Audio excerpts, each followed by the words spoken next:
Okay, you know what? We're not doing this today. Oh, we are not doing this freaking playlist again, for fuck's sake. Okay, let me look. Hmm. Okay, I guess we'll do this one.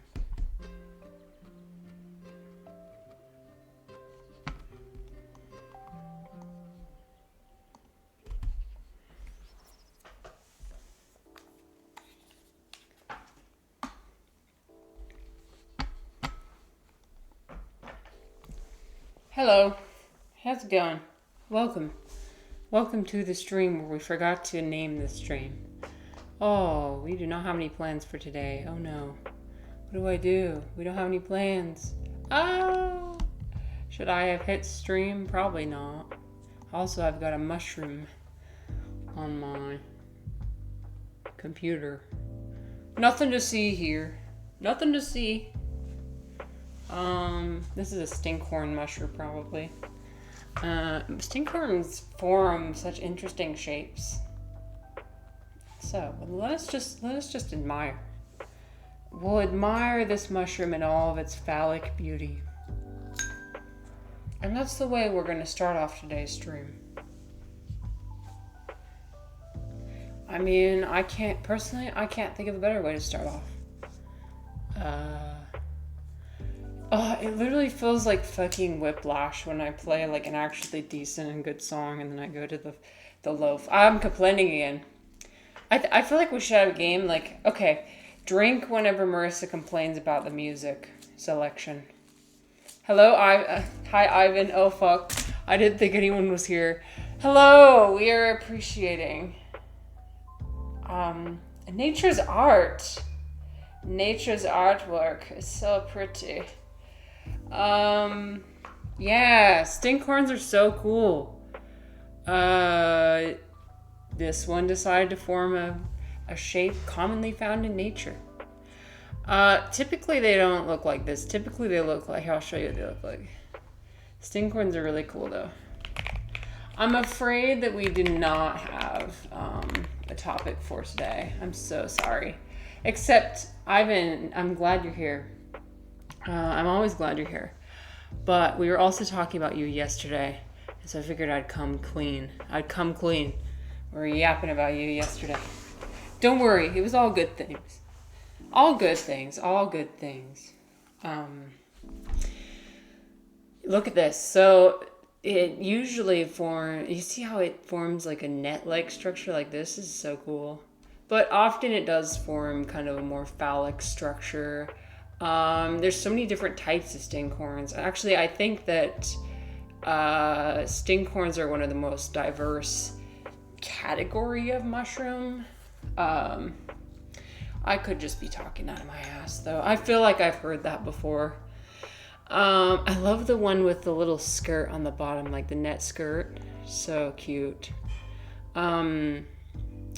People who do like anthropomorphized mushrooms or like mushroom cosplay, they love to do this specific stinkhorn. So the bridal veil stinkhorn, and they'll either have this as a skirt or as a veil over their head, and it's iconic. But there's also like I've heard it called like devil's fingers, or there's, I guess, octopus stinkhorn is another name for it.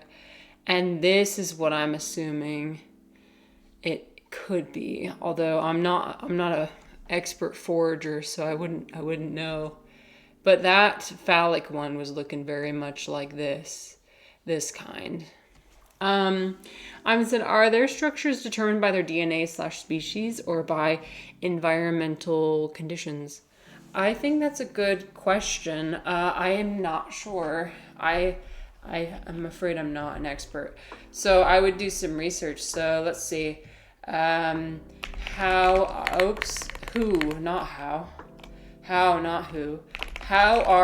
our brain is working today, I swear. I had my ESL class this morning and they didn't tell me I was teaching today. So we learned how to say I have blank daughters, I have blank sons, and all the students in my class went around to say how many daughters and sons they have. But sometimes you don't realize that, because we're not supposed to talk with our clients or students about what conditions they came from, obviously, because that can be re-traumatizing. They're refugees. But I guess I thought that a question about like, oh, how many sons and daughters do you have was a safe question. The thing is, if people have trauma, they're going to yap about it no matter what.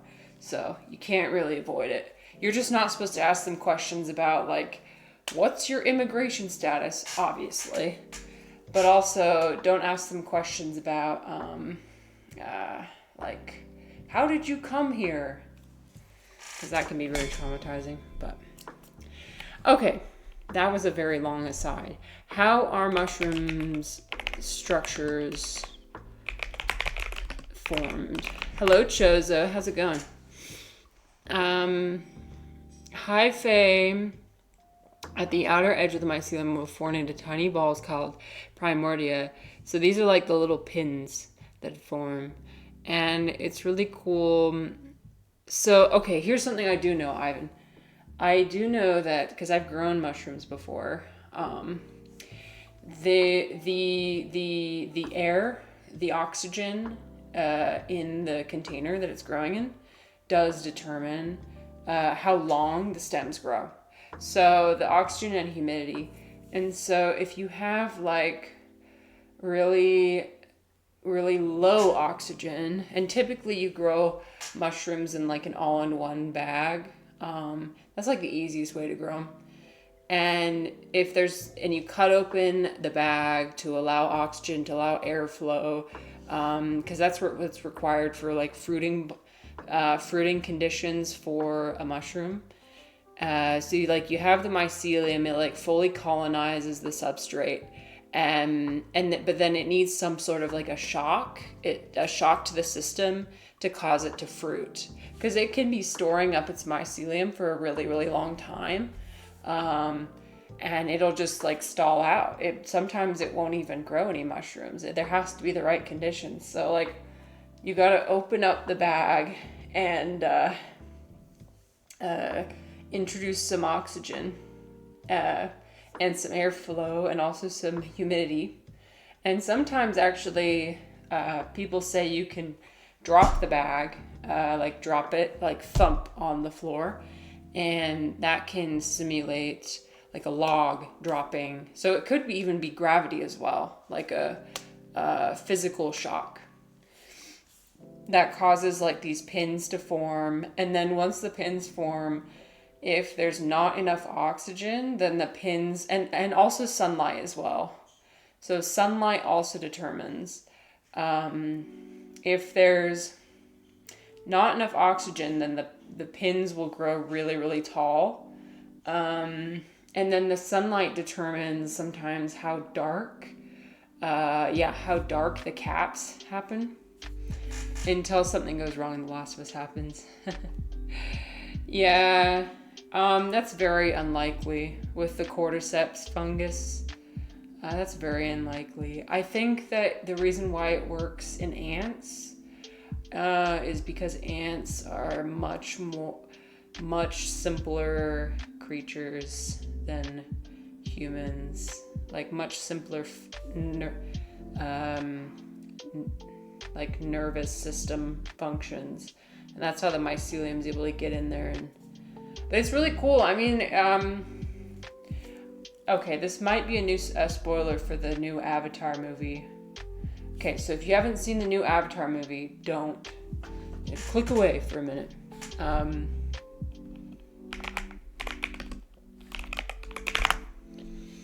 If you haven't seen the new movie, click away. There's a spoiler for Avatar. So this character is so cool. So there's mycelium that's involved in like forming a symbiotic relationship with him to be able to breathe the air.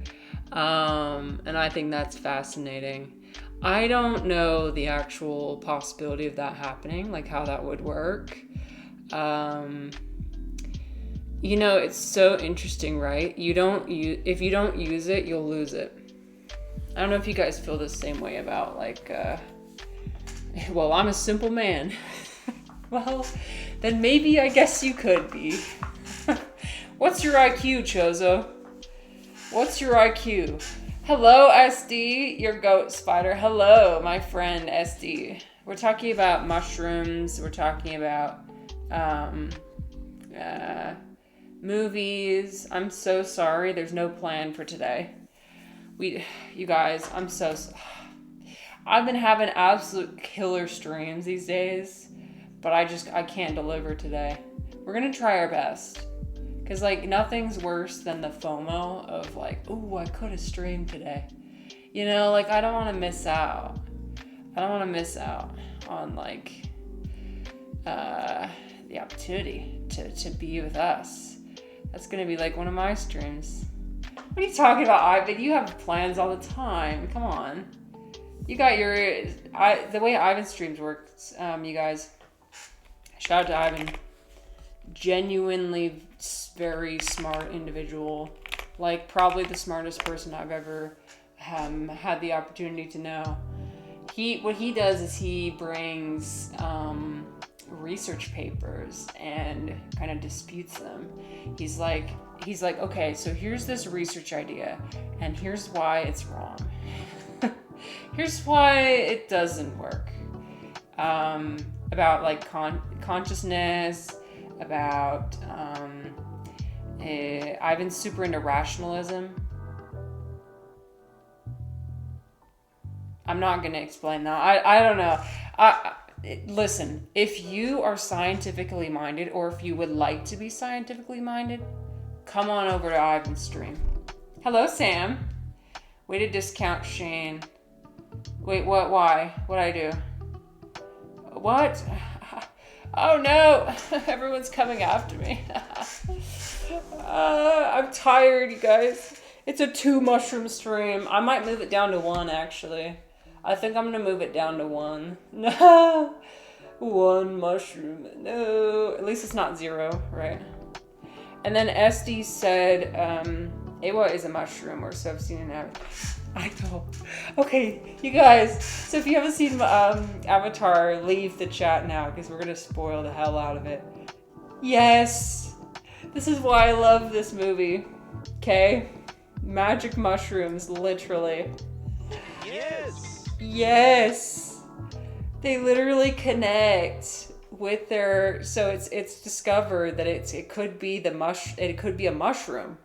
Because the Avatar ponytail extends out. It doesn't look like mushroom mycelium, but it could be.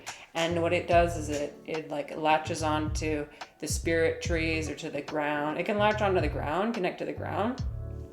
It can connect to other beings, to other animals. It's all the mycelium. It's all connected.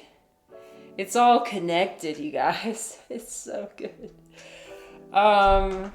I know that people tend to think about these movies and they're like, oh,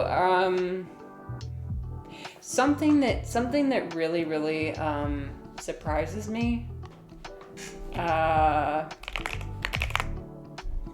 is that people don't like these movies. I'm so confused by that. I'm genuinely confused.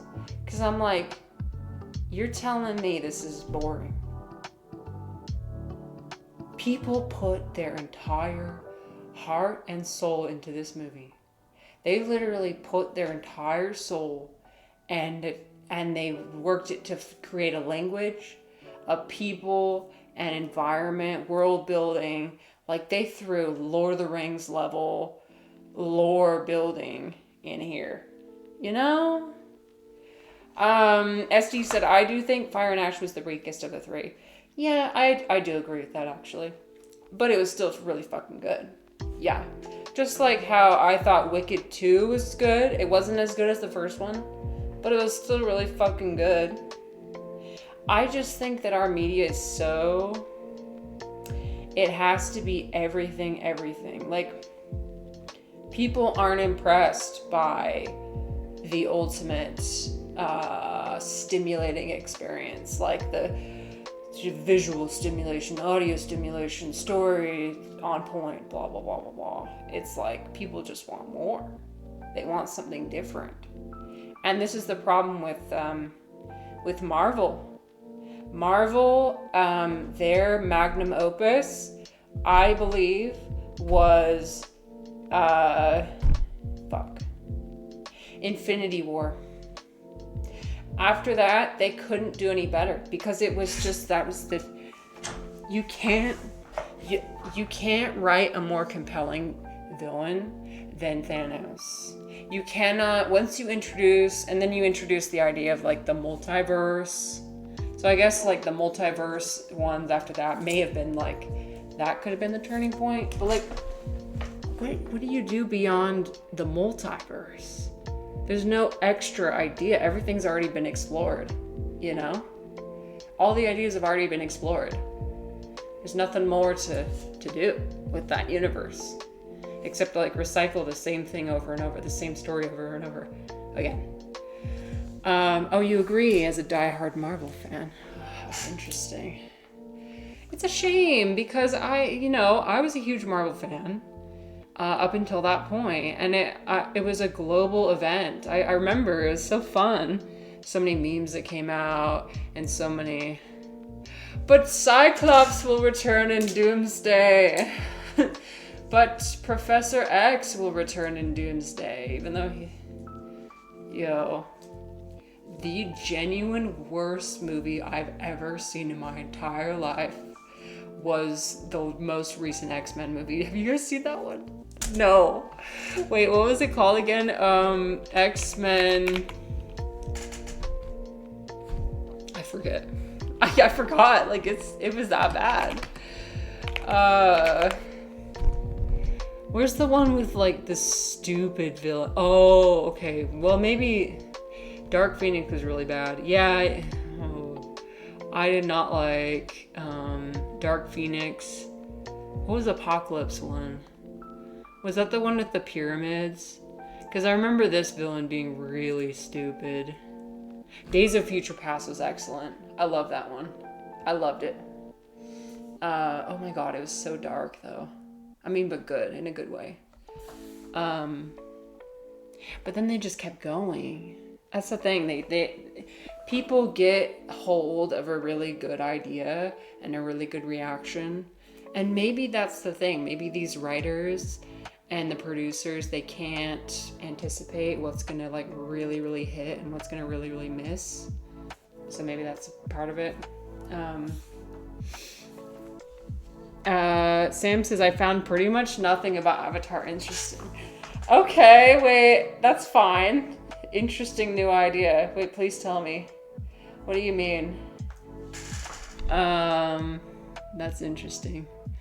SD said, a soul-stealing magic mushroom that brings you to mushroom heaven with the ancestors with you when you die. Literally my dream universe, when I tell you. When I tell you that's my dream, I want to live in Pandora so bad. Like, I was watching the second movie. I was so immersed in the whole story. I was so immersed in the whole story that, I don't know if you ever watch a movie, you get so immersed that you forget your life. You forget everything about, like, world events and, like, just your life. You just enter the space as a new, you feel like you're there. And you want to live there with the Na'vi. Is that what they're called? I keep wanting to say Nauvoo because that's a Mormon thing. It's the Na'vi, I think. But yeah, okay, yeah. I just, I don't know. I like it, but I get it. If it's not your thing, Naboo is a Star Wars thing. I know Naboo is a Star Wars thing, absolutely. But Nauvoo. Have you guys seen The Expanse?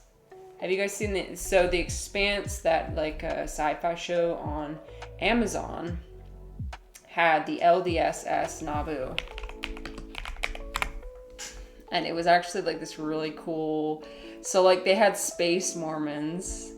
I don't know why everybody's obsessed with Mormons, you guys. I don't get it. As a former Mormon, I do not understand. why everybody loves Mormons. Can you guys tell me? Yes, it's the LDSS Nauvoo. And look, it's got the angel Moroni at the top. It's literally shaped like a temple at the top. And there's the angel Moroni. Yeah, so like the main characters of The Expanse like hijack so like the Mormons, they get together and they're like, okay, we're just leaving. We're gonna form our own giant, massive, really cool, like it's a really epic ship. Like this is a huge part of the plot. Okay? They form this epic ship and just plan to like go off into space forever and just like go settle at a different planet, I guess. Mormons can be iconic sometimes. Hi, Dom. I'm doing well. How are you? Dom, I'm so sorry. We don't have a topic for today. We're just yapping. So if you have anything you want to talk about, feel free. Ivan says, I watched season 1, then quit. I don't blame you. I didn't actually like I make it sound like I like the show. My husband really likes it, so he made me watch the show. It's a little bit too dark for me. But the LDS list Nauvoo is iconic. So Nauvoo is a place where Joseph Smith, some Mormon lore for you. Nauvoo is where the first Mormon temple was constructed. It's where Joseph Smith grew up and was persecuted. It's where the Mormon pioneers, they all left. And I think this is where the Book of Mormon, like the original gold plates, were discovered. So, a lot of interesting Mormon lore in Nauvoo. So Nauvoo, there's Nauvoo, Navi, and then Nabu. 3 different universes. 3 different cinematic universes. 10 feet tall, blue cat people. Yeah. Anyway. Oh, we should talk about that video I posted in the philosophy channel. That's a good idea. And then we could play a game. Who knows? We'll play a game. So the video I posted was highly recommend if you have time. Posted by a relatively new or very small YouTube creator. But I read the title of it and I was like, oh, damn, maybe she's got something to say. This seems important. So it's called The Chronically Online Will Become a New Underclass. Dom says, yeah, have you tried React content? Oh, you mean like me being a reaction streamer? Thing is, I don't think I want to... I've thought about it, and I think that I do want to be more than just reacting to stuff, because there's a lot. I mean, Twitch is kind of oversaturated with reaction content, and when I'm doing reaction content, it's like furthering the narrative of the Society of the Spectacle, where it's like things are further and further adulterated from directly produced content. It's just like an idea I have in my own head. So I try and like come up with like original ideas more than like just reacting to stuff. But I guess reacting to stuff is an original. I'm adding my original ideas. Girl, stop overthinking. Girl, you're overthinking again. Stop. Anyway, oh, the Weird Al picture? Yeah, absolutely, I do. Yep, that's my profile picture. Always will be. It's just weird. Is that me or is that Weird Al? You'll never know. It can just be chill learnings and discussions. True. Right. Yeah. I mean, nobody tells you how to do this, right? So I don't really know what I'm doing. If I'm gonna be honest with you, like I don't know what I'm doing. Like I just show up, and sometimes the stream hits and sometimes it doesn't. And if you could ask me like what it is that I do as a streamer, I wouldn't be able to tell you. So sometimes I like keeping it ambiguous though. SD, because like, you know, there's streamers who are like, oh yeah, they do this specific brand of content, but I don't know for me personally what I am even. People assume things about me, or they think things about me, and I'm like, how do you know me and I don't? Because I don't know me. SD said, life will be too shitty, and the average person won't be able to afford the beauty of the earth, so we will get in full dive VR or some shit like Ready Player One. Oh yeah, that was an interesting movie. I saw that movie not too long ago. While the elite live in what's left of the green earth. Yeah, I mean, that's kind of the idea of the... So it's interesting. I'm actually going to take some... Oops. We're not going to play the video, but I'll share a few of the ideas of this person. So, really cool thing. So she talks about how the internet is a place, like a physical place. And here's the theory that she has. So, number one, social media is a place. Did my music shut off? No, it didn't. Okay.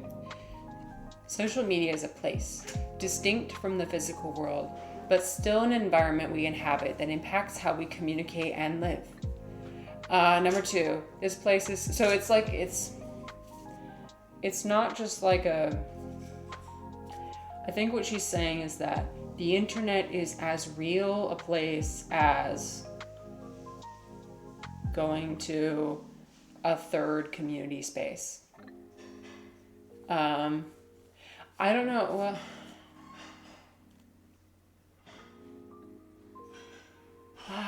I don't know if I agree or disagree, but I like the concept. Number two says, this place is currently being contaminated with pollutants that negatively impact and exploit aspects of our daily lives and human nature. And she goes into the pollutants later. Number three, the only real solution is abandonment, unless full collective investment exists, which won't, which is very bleak. And number four, the future of a contaminated digital environment is one where privilege determines who gets to log off. And here's the thing, a common misconception people might have is like, nobody's being forced to be online, nobody's being forced to... And it's like, yeah, you might be right on that. However, some people simply do not have the time or the energy or like the space around them. They don't have access to third spaces where people go out, like a library, a park, a community center. Like some people just don't live near those spaces. Especially in America, for example, it's just not designed.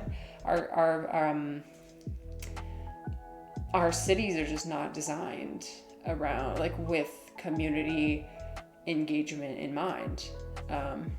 Maybe they are now with more like modernization.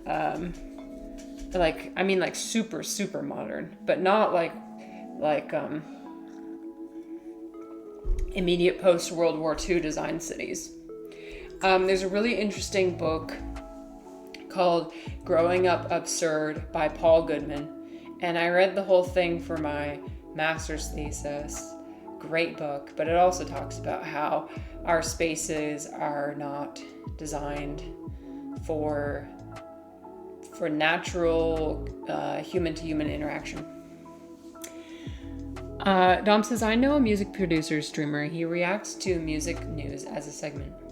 Oh yeah, and it could be a segment. Yeah, Dom, I thought about having segments. I think I will do a poll in my Discord asking people what kind of segments they like to see me do. Because I don't want to just do yapping. I don't want to just do gaming. We're still figuring out. I'm trying to put all my feelers out and see, like, okay, what's the most entertaining content to do?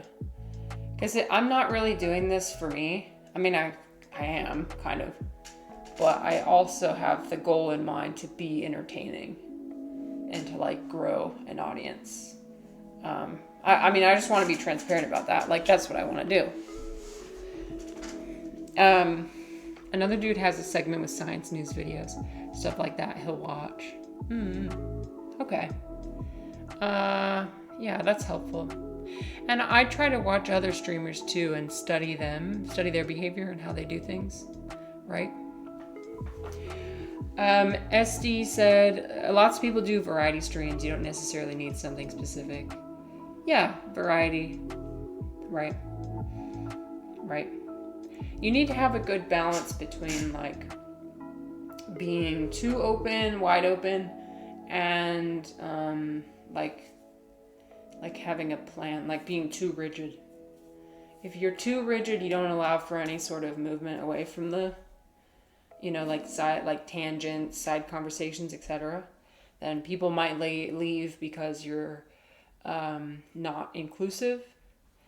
But then if you're too inclusive and I'm just like, for example, if I'm just sitting here waiting for people to respond, then people might think that they're being forced to have a conversation.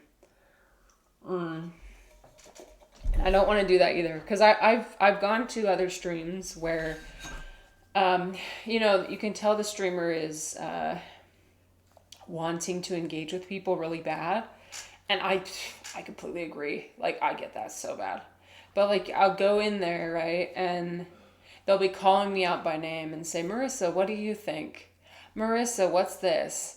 And I'm like, oh God, like I'm trying to do my dishes right now. Like I'm trying to listen to something while I'm doing, while I'm listening. So like I completely get people who just like want to listen to stuff in the background and not chat. So I guess it's just like finding a fine balance between like who wants to just have a space where they don't feel pressured to chat, who wants to have a space where they feel like they can participate. We're figuring it out. Hi Orange, how are you? I hope you enjoy your brown sugar chai. Delicious. I'm gonna need to start coming up with my my spring and summer menu. That's gonna be fun. SD said, surely in China you're kind of forced to be online, no? With how digitized everything is over there, and it's only getting more so. Well, I think that, okay, so I did comment on the bottom saying that many people don't have the opportunity to go outside, blah, blah, blah. But the days where I lived in China, there was a huge park next to my apartment, and everybody, and I tell you, the entire community were all outside, dancing, singing, and that's a cultural thing. You go outside to like a city square.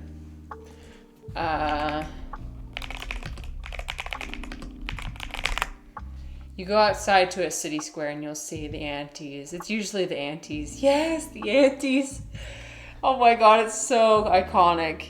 You'll go out and you'll just see this group of. So it's a lot of retired people, and obviously we know that China has a huge population imbalance and a growing aging population. So that is one part, but it's a cultural thing. I mean, it doesn't matter if you don't even live next to a green space. People will go out on this, on the city block, and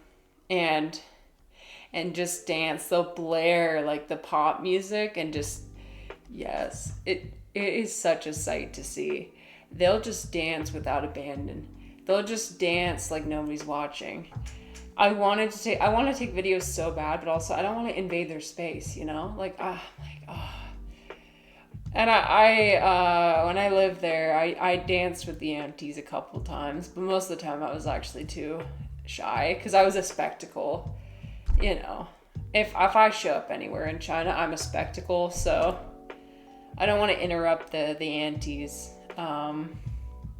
But they will blast like the loudest music known to man, and so usually there's like somebody who will lead the dancing, show them how to do kind of simple dance moves. Wait, I think I have a video of me dancing with the Chinese ladies. Wait, hold on. I'm gonna find it. It's so iconic. It's with my auntie Jo. So Jo means week, and it also is a last name. And my auntie Jo took me to, so it's spelled Zhou. She took me to so many community things, like to play mahjong, to dance, and retired Chinese people have a pretty good life. I'm gonna be honest with you. Women, they typically retire at like age, I want to say 50 or 55, and then men only, they retire like not too long after. So they retire pretty early. And I understand. I know that there's the 996 culture, which is still very prevalent. And I know the working culture in China is very intense. Like, I'm not discounting that. But once the Chinese people do retire, they got a pretty good life. Not gonna lie. They go out to the park. And of course, I'm talking about the middle class in China. The middle class who lives in cities. This is like the average middle class experience. Okay, I'm looking for the dance video. Give me 1 second. I know I have it somewhere. Because it's just so good. And of course, when I went to dance with them, the ladies all wanted to post me on their TikTok, on their Douyin, Dang it, where is it? Okay, I'll be right back. So it doesn't look like I'm just staring at my phone.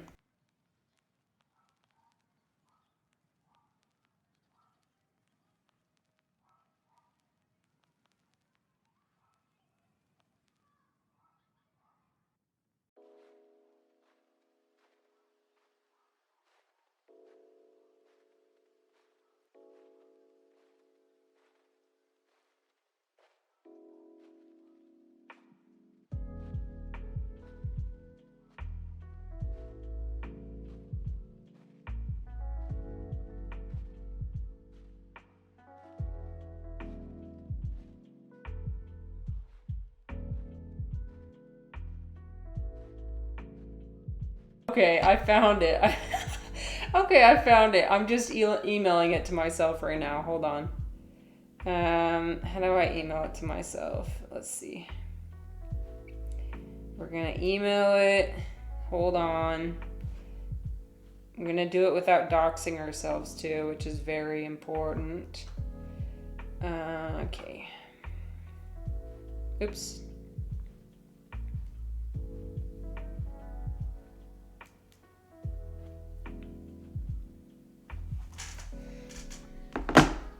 Alright, just give it some time. We're gonna give it some time to send, and then I want to play it. Okay, let's see. Just gotta keep refreshing the page. It takes a minute to send a video.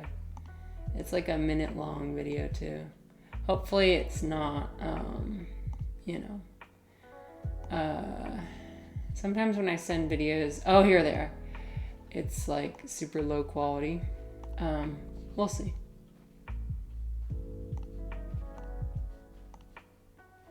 All right, here it is. Yeah, okay, here's me and the aunties. You guys ready for this?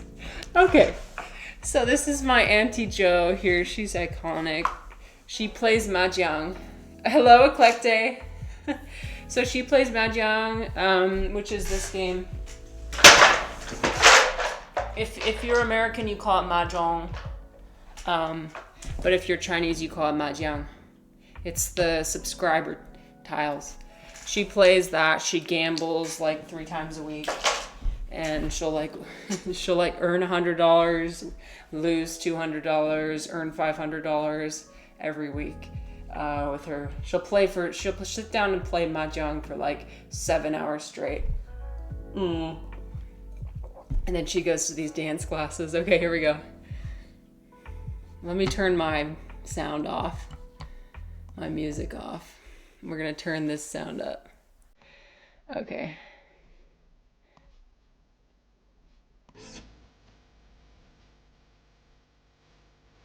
Yes. Oh, this is Auntie Joe right here. Sorry, her face was cut off.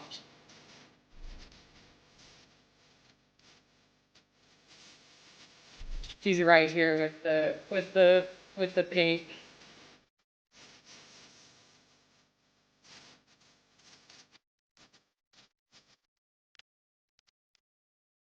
There's me. Oh my god, I can't dance. Okay, so just.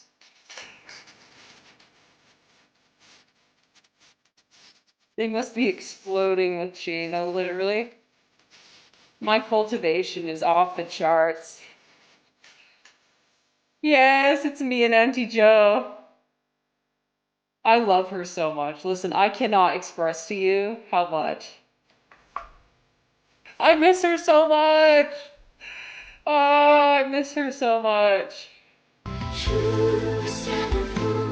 Me and the ladies.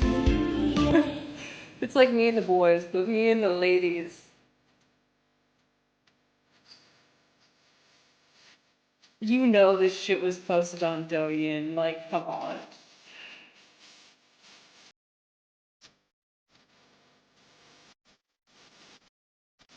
The girls. What does her shirt say? The Dream Girls. Hey, I'm gonna go back and read her shirt. The Dream Girls always wear dance. They're so beautiful. I'm like standing in the back. I'm like, I don't know what. I was like, sorry, I look kind of uncomfortable because I'm like, oh, I know this is gonna be posted all over Douyin without my consent. Anyway, I especially love the part. I'm gonna play the part again where Auntie Joe and I. This is like poetic, where it's just her and me. We had such a special. You have people come and go in your life, right? And some people you just have like a magical connection with, even if you don't even. Because like we could barely communicate. She cannot speak English, and I could speak a little bit of Chinese, but not much. But when I was living in China for 3 months, she would take me around everywhere, like take me to the park, take me to play mahjong. She knew I was like kind of lonely and didn't have any friends. Because like the people my age in China are all working, obviously. So I would just hang out with all the retired ladies, but. She's really special to me, so she's so special. She just has such a zest for life. I can't describe it to you. So, anyways, it just makes me smile. Me and the aunties. So, oh, okay. Anyway, we got some stuff we could do. We could play our mushroom game. Oh, I'm so sorry. I scared Toby. We could play our mushroom game. We could do yoga. We've got some mushrooms to look at. Maybe we'll just play our mushroom game. I think that could be an option. Or we could continue to yap about that YouTube video. The possibilities are endless, really. I mean, I'm just here. I'm just here trying to do what's right. And sometimes it's hard to know what that is. Yeah, me too. Yeah, looking back on memories that are warm like that. Yeah, I know. It's really fun that I got to be able to do that. And that Auntie Joe was so welcoming to me. I think I showed you guys wait, I got one more video. Hold on. I gotta share one more video. I just have to. Okay, hold on. Of me and Auntie Joe. Just to express the shenanigans that we got up to. I think I've showed this video before, but she's just the kind of person that will like show up. We'll go to the park together. She'll like one day be like, let's just go to a park. Be like, okay. So we go to the park, and then she sees like this this bike you can ride on. She's like, let's ride on the bike. I'm like, okay, sure, we'll ride on the bike. Okay. So here's the video of us riding on the bike. I just sent to myself. We'll open the mushroom game too, though. So we're continuing our mushroom adventures. Wait, I know how to do this. Okay, no, I opened dolphin first. Dolphin first and then mushroom. Hello? Wait. Don't tell me I didn't.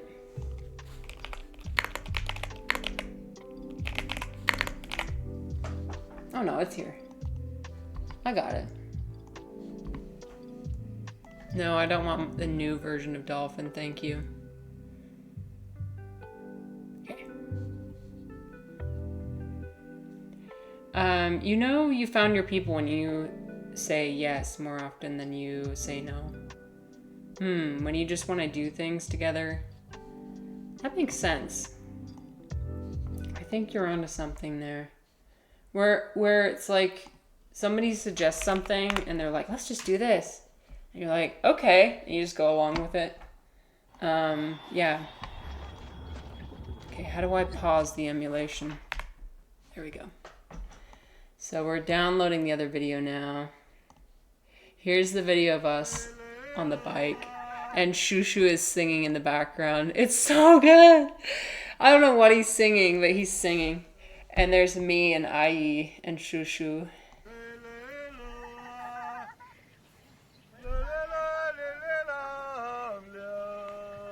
这是海盘轩，前面这个多漂亮的。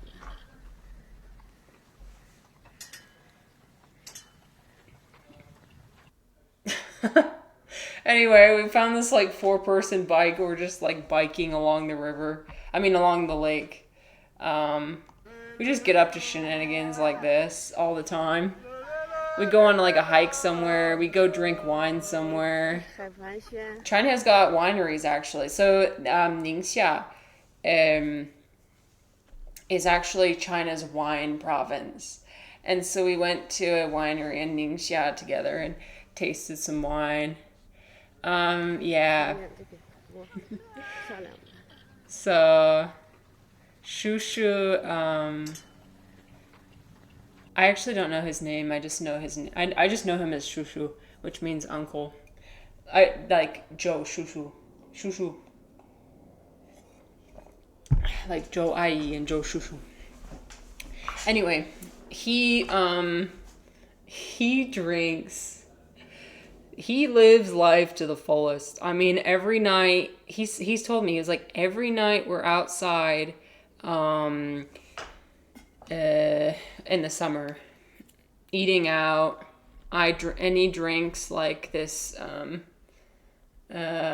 want to say like 500 milliliters of hard liquor. He'll just drink it. They call it baijiu, so like white liquor. He'll drink one of those. He'll be like chain smoking. Classic. It's a classic Chinese uncle thing to do. Just like fucking chain smoke and drink. I worry for his health. But at this point, like he's gonna do what he wants to do. Like I can't take his enjoyment away from him. So anyway, yeah.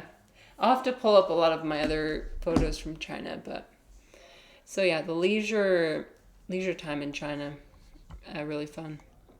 I'll show you the wineries.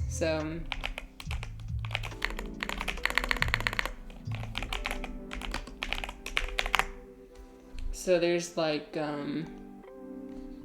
there's this like European style winery. I think it's this one. That doesn't look right. Let's see. Oh, it's this one. So you see it, you're like, wait, is this in China?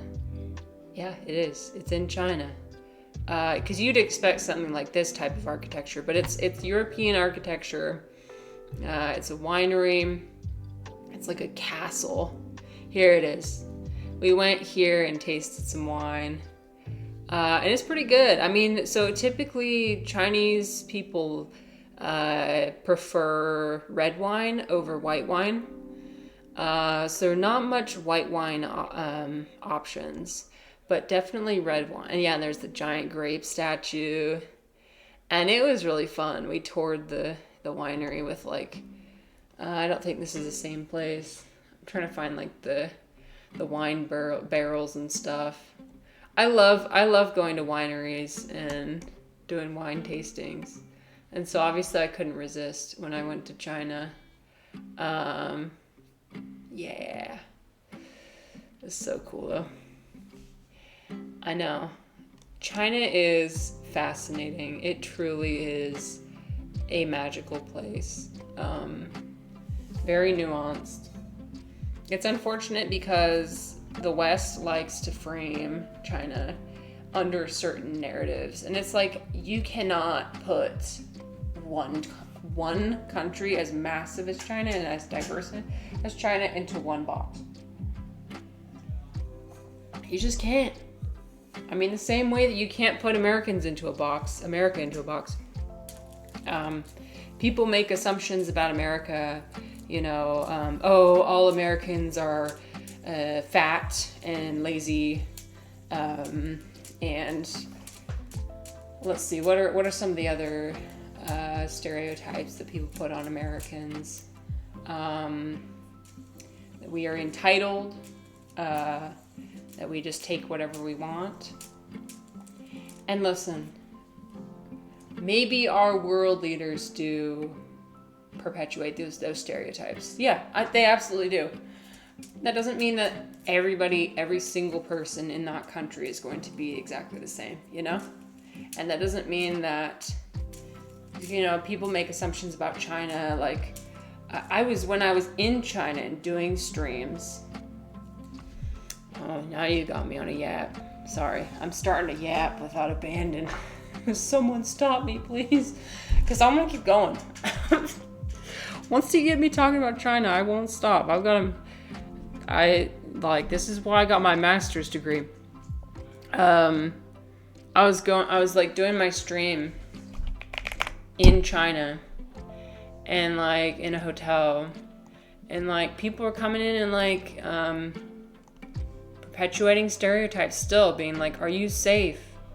Are you gonna get captured? Is this dangerous for you to be doing this? Like all these questions, right? And I'm like, I'm fine. And then people being like, oh, I'm worried about how it seems like you're not allowed to say certain things, or oh, it seems like you don't have freedom of speech when you're here. And it's like, literally what I'm doing is I'm trying to communicate a very nuanced idea in as short form as I can, because the way social media works, the way even Twitch, people will come in, people will come and go. So I have to make sure that every single sentence I say has a correct and accurate presentation of what I'm talking about, right? So, and then it says, this is me when I was at 5 a.m. in Chinese hotel. We were like investigating the pottery. Anyway, it was fun, but like people were still like perpetuating the stereotypes. I suppose I shouldn't call people out directly, but actually I did ban the person that was doing that. I banned him. I don't feel bad about that, actually. I don't feel bad. I corrected them, and then I banned them. I told them, this is actually incorrect, and then I banned them. Because we like to have a dialogue before banning people. We don't like to just ban people without telling them why they're wrong. Oh, I sound terrible. No, it was just there was a lot of things going on. Eclectic said, people love to put cultures in different countries into a box. It's so close-minded. Yeah, I mean, I think it's just a natural thing to do. I mean, it's really, really, really hard for the human mind to process these big concepts, I think. It just takes a lot of mental energy to constantly be forming a accurate picture of what things are, because a country is so complex, and a group of people is so complex. Hello, Lob, how are you? Like, even as far as stereotypes go for groups of people, like certain races, certain ethnic groups, etc. Like, people just don't want to spend the effort to get to know individual people. Olo. Olo. I love my Megamind. Only the first Megamind was canon in my view. All the other bullshit they put out, not my Megamind. Anyway. So Dom says some American right-wingers think Australian is authoritarian after COVID. According to some of the, and that's interesting. I didn't hear about that actually. I'm gonna be honest with you guys. After getting my master's degree, I became extremely disillusioned. Like, I decided to completely disengage from even the idea of ever engaging with politics again, because it's all absolutely ridiculous. It's absolutely ridiculous. It's even in the spaces where people are supposed to be objective and educational, people are still bringing in their biases. Like, literally, the professors. I had one professor who was like our capstone final class professor. He would, every class, the only thing he would do was he would hand select articles from one side of the argument. And it doesn't matter what side. That's not the point. He would hand select articles from one side of the political spectrum, and then like take the rest of the time to complain about specific political leaders. And it's like, what? We're supposed to be learning here. We're supposed to be. So if even those spaces, if even the spaces that are supposed to be objective, are not. It's like, I'm over here, I'm like, I want to read like Immanuel Kant. Like, I want to read philosophy. I want to read theory, international relations theories. I want to read about realism. I want to read about constructivism. I want to read about, and there's nothing wrong with like saying, oh, this one political leader embodies this. Like, I'm not saying there's anything wrong with having a critical perspective on anything, but it's just like the professor, when I tell you, he was literally pulling Twitter posts, like posts from X, and saying, okay, let's read this.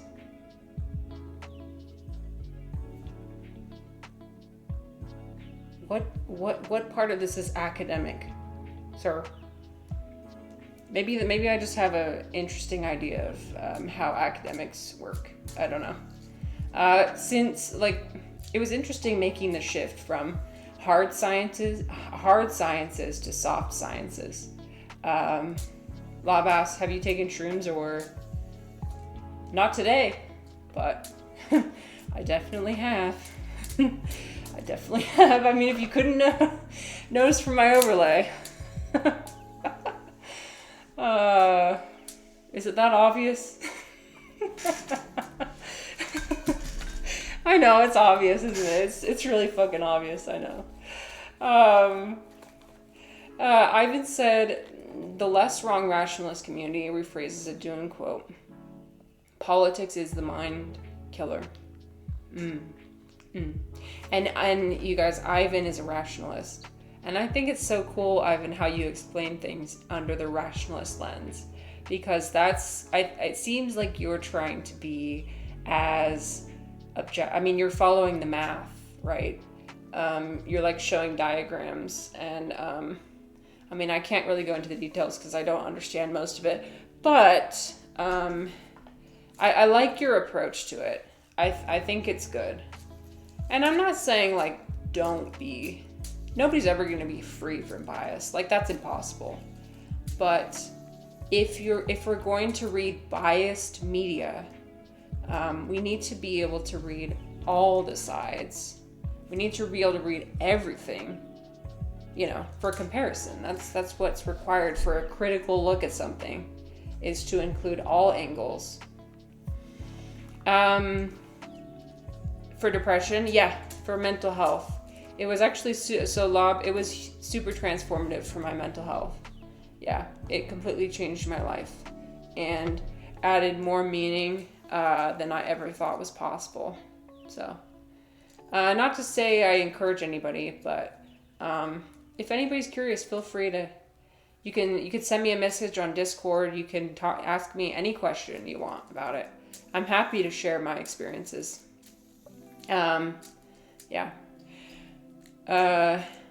Twitter, I'd leave. No, Eclecte, literally, I was so pissed. Eclecte, when I tell you, girl, we were all like staring at each other. We're like, are we doing this right now? Like, are we really here? Do we really spend $5,000? No, not granted. I went to University of Utah, so it wasn't super expensive. So that's nice. I went to a state university, so that wasn't too bad. But like, are we really spending $5,000 to $8,000 to be here to complain about Twitter posts? I could do that. I could talk. I could be having these conversations with anybody. I thought that university was me paying to be a part of conversations that you can't just have every day. I don't know. Maybe I'm crazy. Maybe that's a crazy idea. But I thought that I was paying more to learn something. Like, bro. I know that it's interesting because I think it represents like a larger shift in academia because there's a lot of like professors who are streamers that I've heard from, or like professors I know in my personal life who, they're just encountering more and more of AI. So I think that, and this has been a thing that's been shifting for a while. Like we've been shifting away from prioritizing having college education, like having a bachelor's degree, for example. Like it's just not the same value as it used to be. It's not going to guarantee you a job or anything. Ivan said, there are contexts where politics may be inappropriate, but people disengaging from politics is what brought us to this fascist nightmare. Okay. And I don't disagree with that, Ivan. I don't disagree with that. I think it's people probably are getting misconstrued ideas of what engagement looks like. I think this current environment has kind of shifted us away from what's real political participation and what isn't. I don't personally like how it's been transformed into, you need to know everything all the time. You have to be up to date all the time with all the news. You have to know everything. And it's like, that's all fine and good. But like, what are we doing? What are we doing? If we know about all the problems in the world, what are we going to do about it? Like, what? If we're just absorbing all the negative things from X, from social media, from, Bye, Ivan. Thank you so much for being here. It was so nice to have you. You guys go check out Ivan. Have a good meeting. If we, I lost my train of thought. It's okay. It wasn't that important anyway. Lobs, let's see. Let me make sure I get everybody's comments, because it's important. Dom says, bloody Marxist postmodernists corrupting academia. Dom, I want to make sure I understand what you mean. Sorry, sometimes I don't understand certain political terms.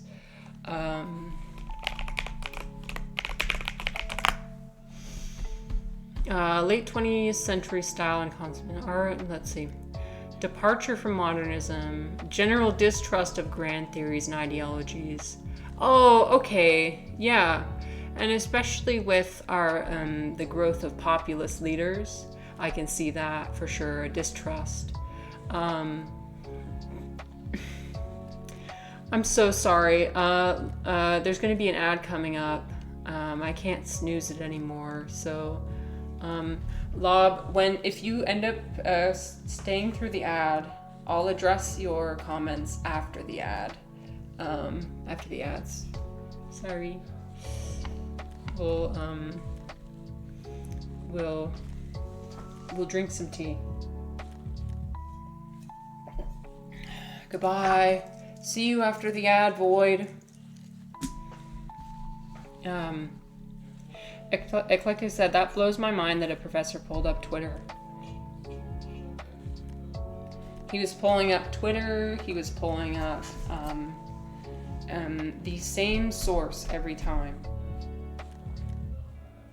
I think it's really, really important to engage with... Oh, you don't have any ads? Great! Well, let me know if you do get them. And then I'll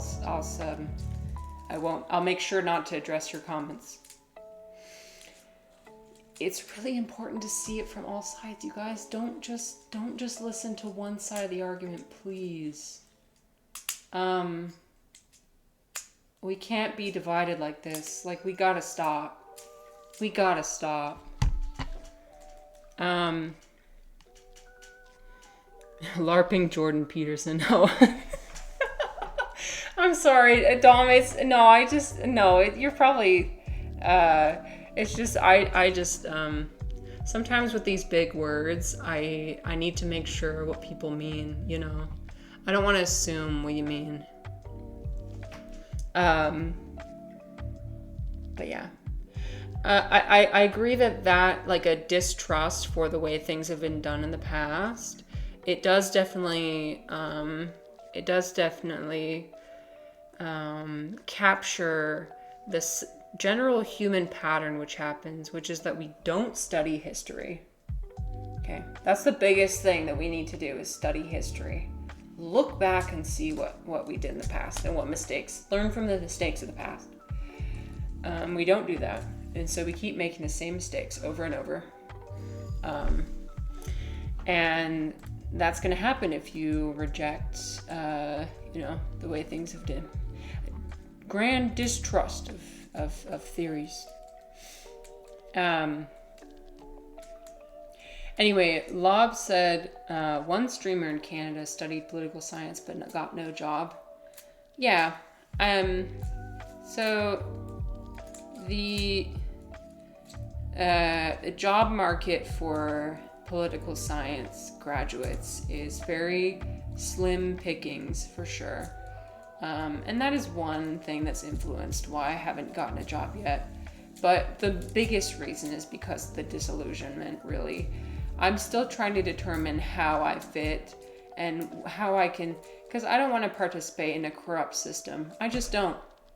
I don't. I'm privileged enough that I get to have a choice. And not everybody gets to have that privilege of having a choice to either engage or not engage. But I have a choice, so I'm choosing not to. I'm choosing to be choosy, to look and see, okay, is there something else I can do? The only solution I've come up with is just like finding ways to help everyday people, like in individual communities, one-on-one, helping other people. Participating in any sort of state or federal level organizing, no, that's a no for me. I'm much more of a non-profit type enjoyer. Like I said, you were saying not to absorb everything news related. Basically my stance on that, can I fix cars? No, I can't fix cars. Oof. I could learn from my former clients though. I used to have refugee clients from Afghanistan, and that's like their favorite job to do is fix cars. Yeah, all my Afghan clients, that's like the ideal job. So I could hit them up. I mean, there's this one family with like, I want to say like, was it five or six sons that were all in their like 20s and 30s. And I remember this like very funny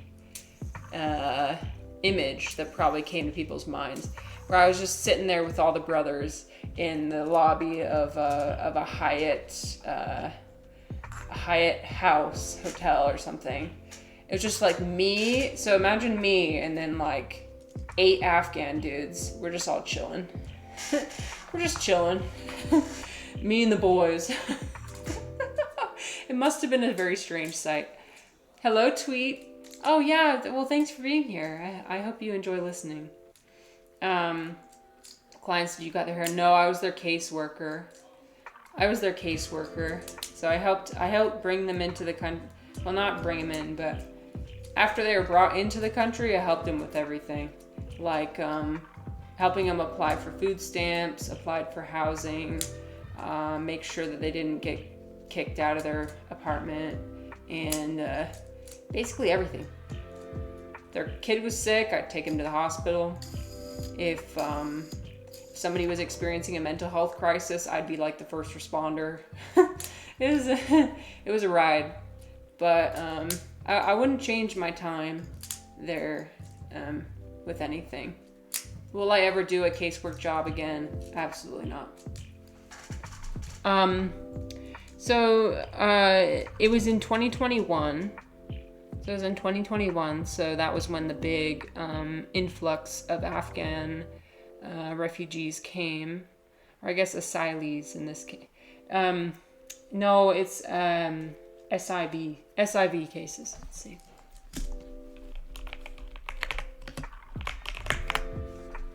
Special immigrant visas for Afghans. So a lot of them were people who helped out the U.S. government when it was when the administration was there in Afghanistan, and so when the Biden administration pulled everything out, those people were suddenly at a huge risk, and so the U.S. government was like, okay, well, we're kind of leaving you to the wolves, but I guess we'll bring you in and give you protection. So a lot of people, huge influx, they came to stay in a lot of camps in America, actually. There were a lot of camps across America, and it was a really quick processing time. Because most of the time for refugees, they'll stay, and these weren't refugees, they're special immigrant visas. So they're like different classification. We just call them refugees. So like they stay in a camp for like several months, and then they'd get chosen by a specific agency in like a random state, whatever had the resources, and then they'd be brought over, and then they'd be assigned a caseworker. And so I was their caseworker. I was the caseworker for 25 different families, between 25 and 30. And this was a visa that basically just like, the resources we had for the Afghans was actually huge, like way more than regular refugees. So they got special treatment. They definitely did. Because like normally the refugee process is you stay in a camp overseas for like sometimes decades. Sometimes you're in a refugee camp for decades before you're able to come to like the United States or Europe or wherever you get chosen to be resettled.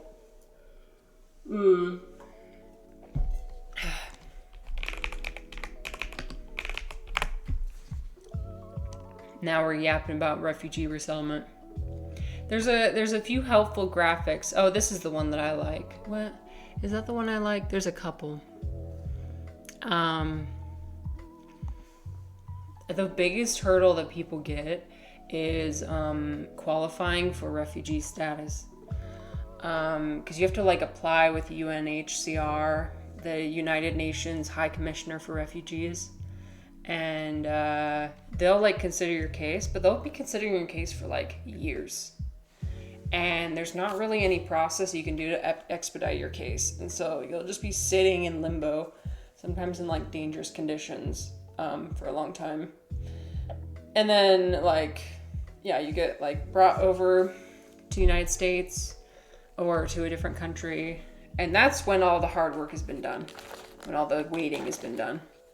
You get like a security clearance, you get like an interview, medical screening, and then you get matched with like an agency. So like some of the biggest agencies in the United States are IRC, International Rescue Committee, Catholic Community Services, and like Asian Association. So no, they didn't fly to Mexico first. No, they were brought over. So a lot of what happened is like, so like the planes were leaving Kabul, and it was a very fast process. I mean, within hours. Like they pulled it out, and like within hours, like people were like crowding on. I mean, you could read the article. Like I'm not like an official source, but I did see footage from one of the first refugees who arrived in Utah during this process, and he showed, it was a really interesting video of how, I mean, it was tragic, like people sitting on the floor of a military plane, and there's no seats on the, so you're just sitting on this like giant plane, huddled on the ground, like flying for God knows how many hours. So anyway, yeah, that was a huge chunk of my life. I want to keep helping refugees, but it's hard. It's hard because there's just not enough resources for these people. Casework is tough on the mental and emotional health, but it's such a helpful job. I know. There's just not enough people to help. There's not enough resources. There's too many people coming in and not enough people to handle them. Because it's not profitable. It's not profitable to help people. It's not profitable to bring people in, unfortunately. I mean, that's the way a capitalist society works. It's either profitable or not. And like, so there's people like me, people like all my friends who just want to help people and don't care about profit. But like, they will suck you dry. They will take everything you have and leave nothing left. They will, oh, you want to work 24/7? Cool. Just, okay, here's this job. Just be on call 24/7. You are now responsible for the lives of 10 people. This family of 10 with like very small children. And if they die, that's on you. If they, that's your fault. It's like, oh no, I'm just, 23-year-old me was like, oh my God, what I get myself into? It's like, Jesus. Lob says in countries like Germany, Afghan suspects are reportedly overrepresented in cases of violent crime, sexual offenses, and drug-related crimes. I don't have anything to say about that. Yeah, I don't know the situation in Germany. But what I will say is that all my clients that I helped resettle, they were very eager to get a job and be helpful, and contribute. They didn't want to just like take their food stamps or whatever. They wanted to help. They wanted to they were like, when can I get a job? When can I get a job? When can I be productive? And so a lot of them have gotten jobs at like Walmart or like gas stations or like car mechanics. And the resilience of refugees has been absolutely amazing to see. Like, just so productive, so like motivated to work and provide for their families and not take more than what they need. Yeah, so all right, shall we look at some mushrooms? Let's look at some mushrooms. I got some mushrooms that we want to look at. Look at this. So this is a cauliflower fungus, but I think it's also known as the ramen noodles fungus because it looks like ramen noodles, and it kind of has the same texture. Well, as like noodles, it has the same texture as noodles. You can make like mushroom noodles. It's so cool. Yeah, I've never tried this one before, but I've always wanted to. You can make like stir-fried noodles out of it. They're like super springy, super like, like mild flavor. So it's just crazy. Oh, somebody said, be sure to cut them above ground and don't pull them out if you already know. Oh, yeah.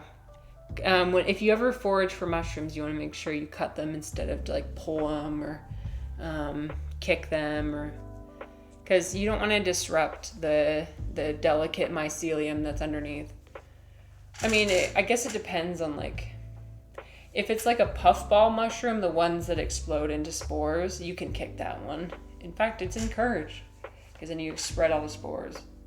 But if it's something that's like a little bit more rare, you don't want to like, you want to make sure it keeps coming. It's all about sustainability, right? You want to make sure it keeps coming back every season.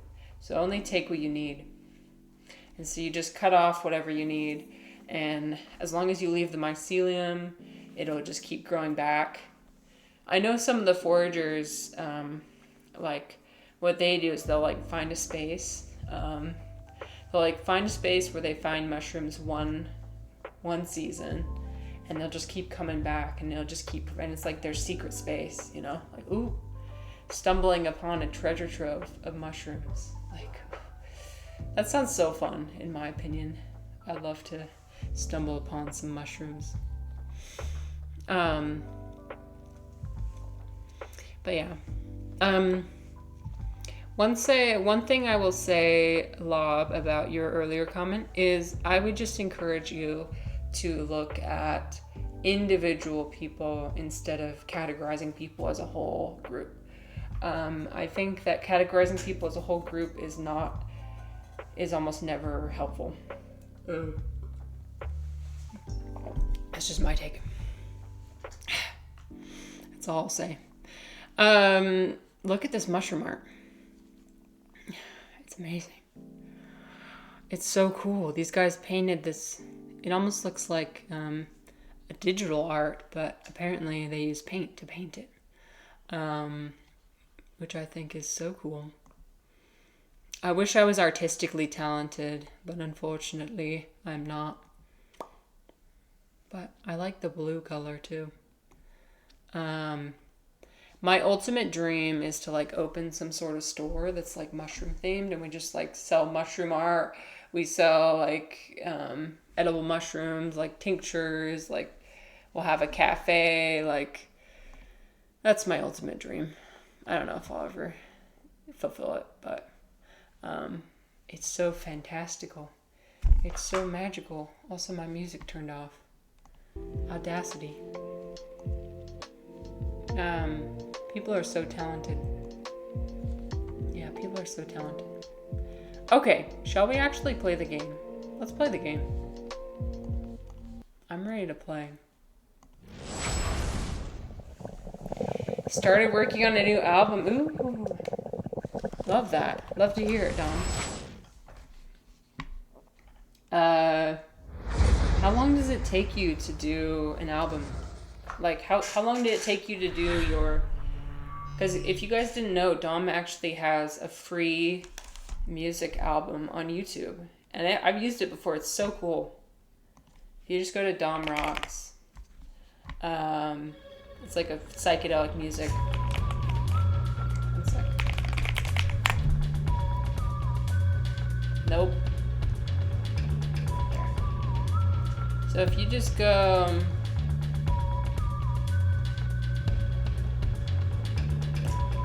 Copy. There.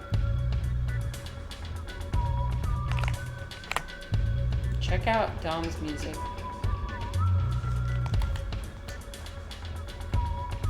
I know, it's good, isn't it? Oh, Eclecte, you already know. Dom says that one was 3 weeks. I'd say an average is a month. Oh, okay. 1 month? Wait. I was like, oh yeah. That is not that much time. Wow, you really crank them out. How do you get, how do you keep, your inspiration going for that? Because I feel like I'd lose motivation. But I mean, you seem pretty disciplined though. Like you're doing your meditations every morning. You're doing your cultivation of like mental fortitude. So I guess that doesn't surprise me. It's pretty impressive. Your record is 5 days. Your album Arise and Dissolve. 5 days. Did you sleep? Did you sleep at all? Oh. Are you the engineer? Who are you? Oh, I remember this. I need your help. Can you tell me about the meteorites? No time to chat. We're under attack. Okay. Our defenses are down and we're short-handed. I need you to activate our defenses. Okay, so I gotta go over here. This is where we were struggling last time. And I said I was gonna do it after stream and then I forgot. So, bear with me, you guys. We're gonna figure this out.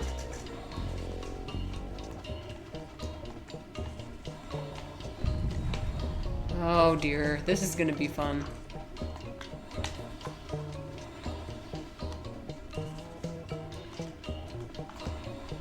Oh my god, this is not good. We might not be able to play this game, actually.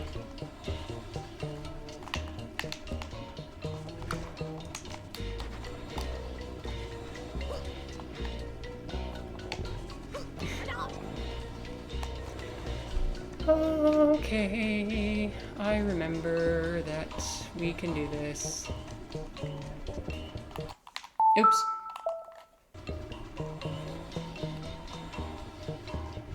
Nope, not that one. Back. Wait, I just moved it. Okay, hold on. Wait, let me cook. Wait, let me cook. Okay, move, please. Oh no.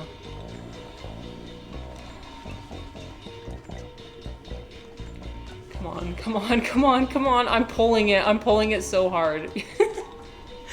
Oh my gosh. No, this is the problem I had last time, is I was moving like 1 or 2 of them and just sitting there trying to pull it for like 20 minutes.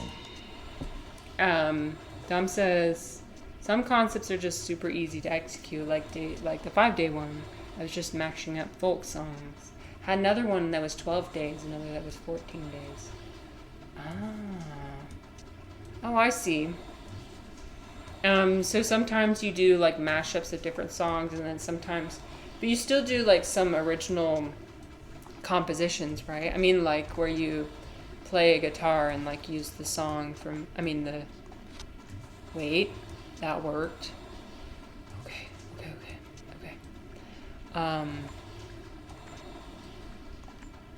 Maybe the blocks just have one way that they want to move.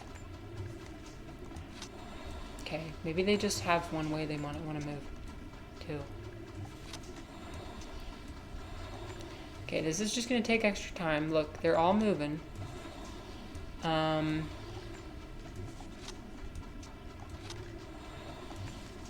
Wait, I think I'm getting it. You guys, I'm getting it. Okay. There's like a weird thing where you gotta like click, like slowly down. The timing of it has to be perfect.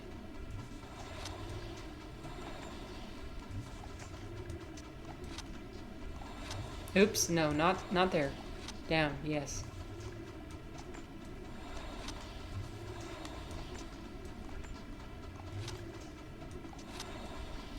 This is the space that I needed it to be in, right? I think so. Oh yeah, it is. It is. Okay.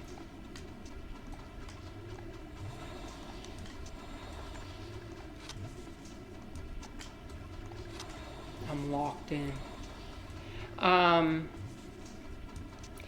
Dom says, I guess mashup is its own genre. That's not really what I mean. Oh, I see. I don't make music, so I don't know anything about music. But, I mean, I think your music's awesome. So that's all that matters, really. Okay, come on. Come on. Come on, just move over, please. Okay, I gotta make sure it's glowing first, and then we move it. No, no, no. You go back there. Okay. You go back. Eclecte, by the way, well, you don't have to respond. I know I said earlier about, like, don't call people out. But, I hope your stream yesterday went well. You guys, you should go check out Eclecte's channel. Eclecte is, so iconic. She did, an Outlast playthrough yesterday, I think. But she does so much more than gaming. I know you guys already know, but for those who don't know, you should check her out. Okay. We're gonna... Yes. Okay, 1 down, 2 more to go. You guys, we got this. Okay, we're gonna do it. This is happening. If I just, let's see, we're gonna move this. We need to move these U and Z out of the way. Okay,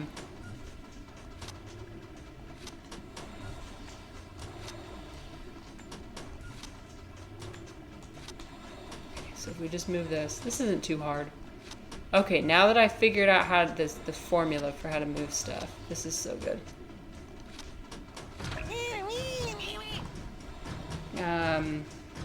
My stream is interesting. I just jumped back into Outlast. Yeah, this told it was super scary, but I wasn't struggling much. Oh, I watched a bit of your other Outlast playthrough, and I thought it was kind of funny how you didn't seem that scared of it. I was like, wait, because I've seen a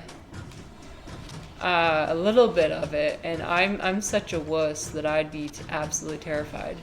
I can't do horror games. I just can't. But I'm gonna need to go back and watch your playthrough because I used to watch Let's Plays all the time, and if the streamer can make the game seem a lot less scary, then I'll watch it. But I'm not gonna watch it if the streamer makes the game scary.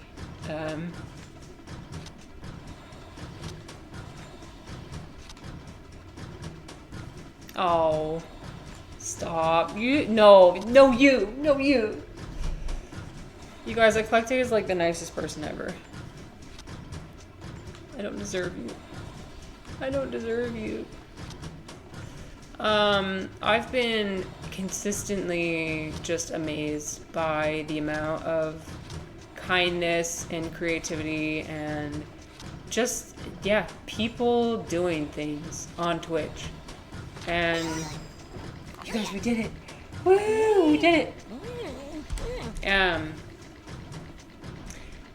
I was actually so worried because I felt like I had zero reaction to the game, so I figured nobody would watch. I hate that. The thing is like, you could be having the best reactions in the world and still have nobody watch. the way Twitch and the viewership works, like people will come and go and people listen in and but it's so I know it's so hard to like fight through that imposter syndrome of like, am I doing this right? Am I being entertaining? Am I I hate that feeling. Yeah, I get it all the time. I mean, I feel like everybody experiences that, like all Twitch streamers. Some of them are more vocal than others. And like, it's normal to feel that. I think like I've genuinely had times a click day in the past where I would have like 0 people come in, and it's hard to keep going. But I think that I've been doing a lot better these days with my mindset. Not that I have like more viewers come in, but it's like my mindset I've had to shift to be like, okay, the only question that matters is, am I having fun? If yes, stream. If no, turn off stream.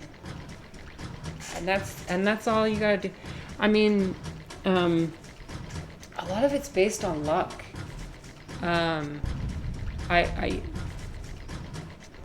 Yeah, a lot of it's based on luck. But I think you're building a really, really good community. I mean, the fact that you just barely started and you already have people who are returning and coming back. I mean, I know that you have people who come just for you. Like, they won't come, and that's how you know you've really done something, like touched something magic, right?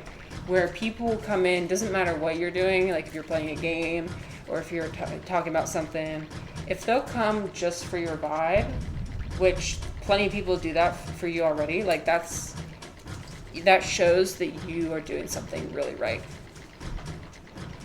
Yeah, as long as the streamer's having fun, then it's worth streaming. Absolutely. Dom says, how is your spiritual Sunday, by the way? Anything to report?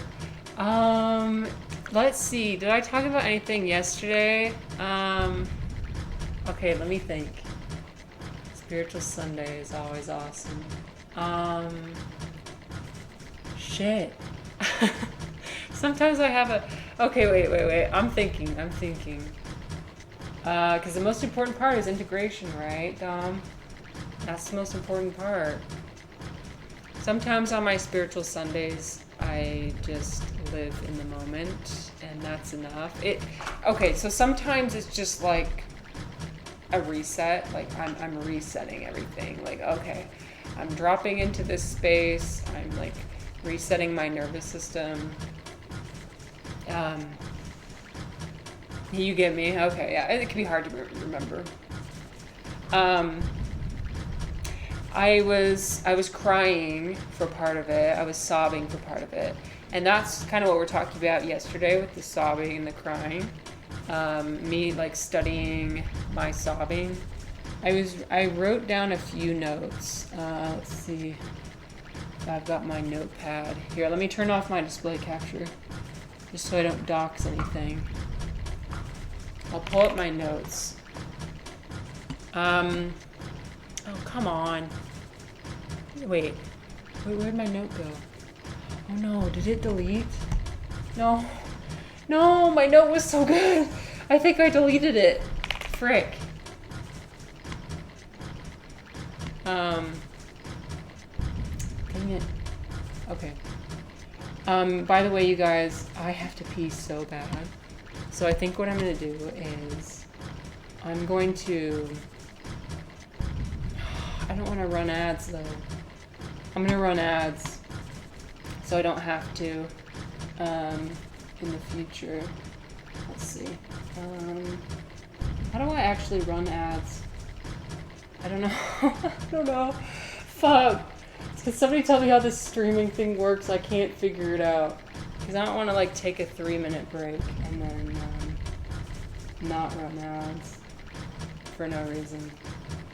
Not that I want to run ads. I don't. I promise you, I don't want to run ads.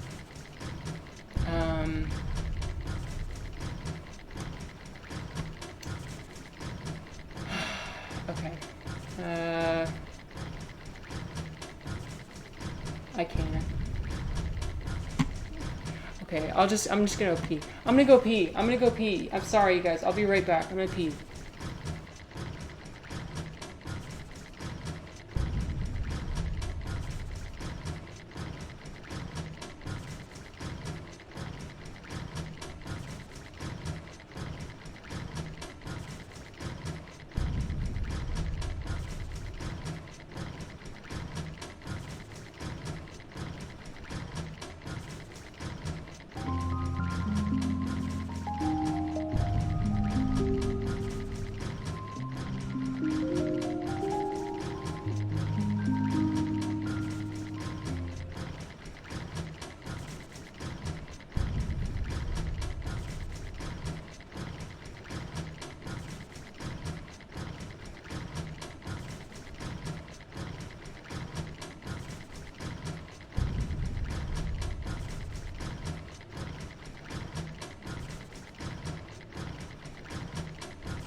Okay, I'm back.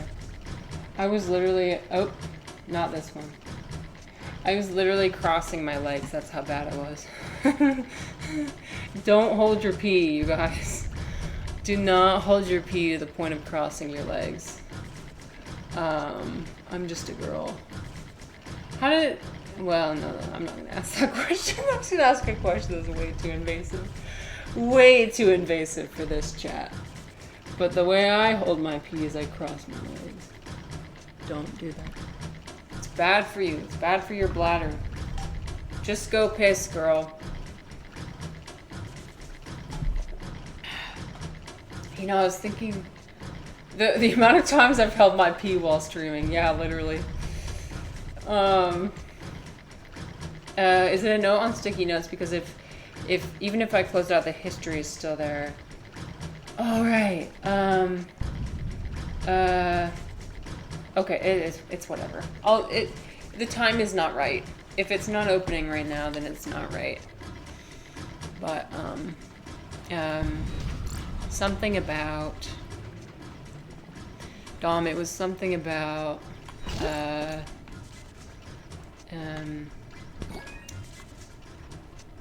how I was noticing my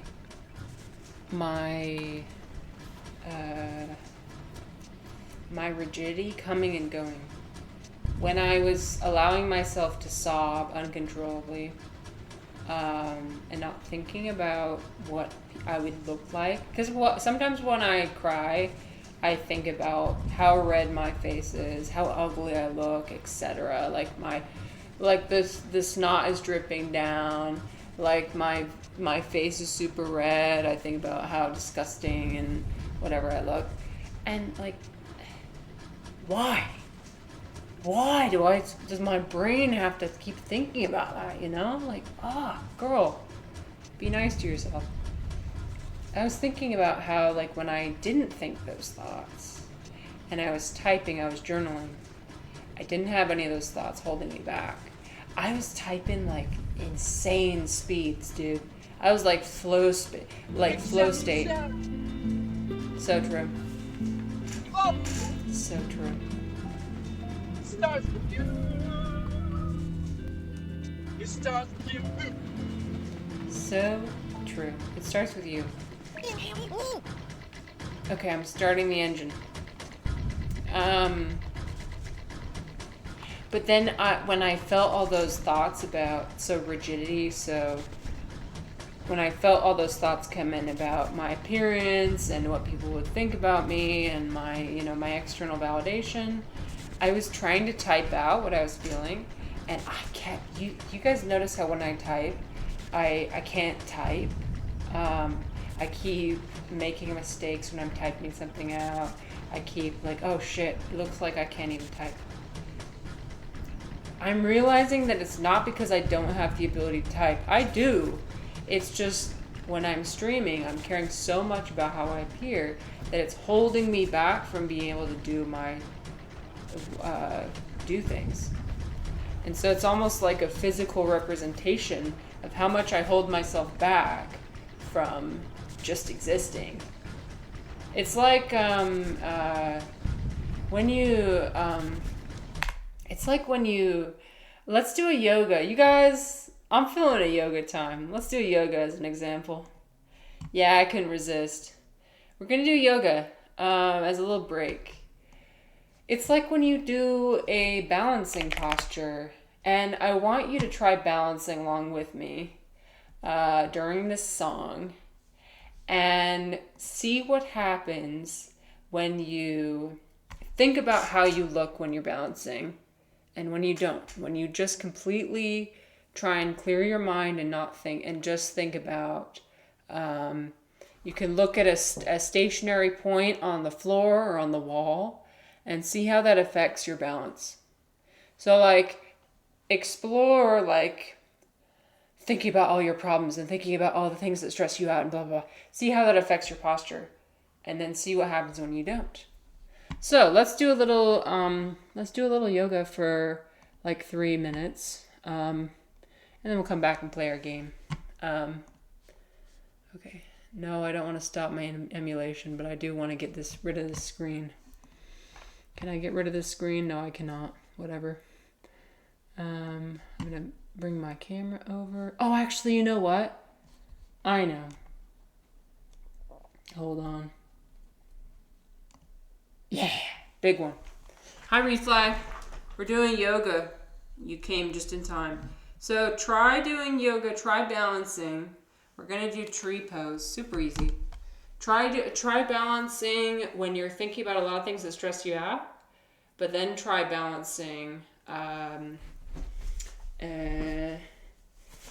when you're trying to just focus. Focus on one object in front of you, one object on the ground, one object of interest, and like consider the color, consider the shape, see how it makes a difference.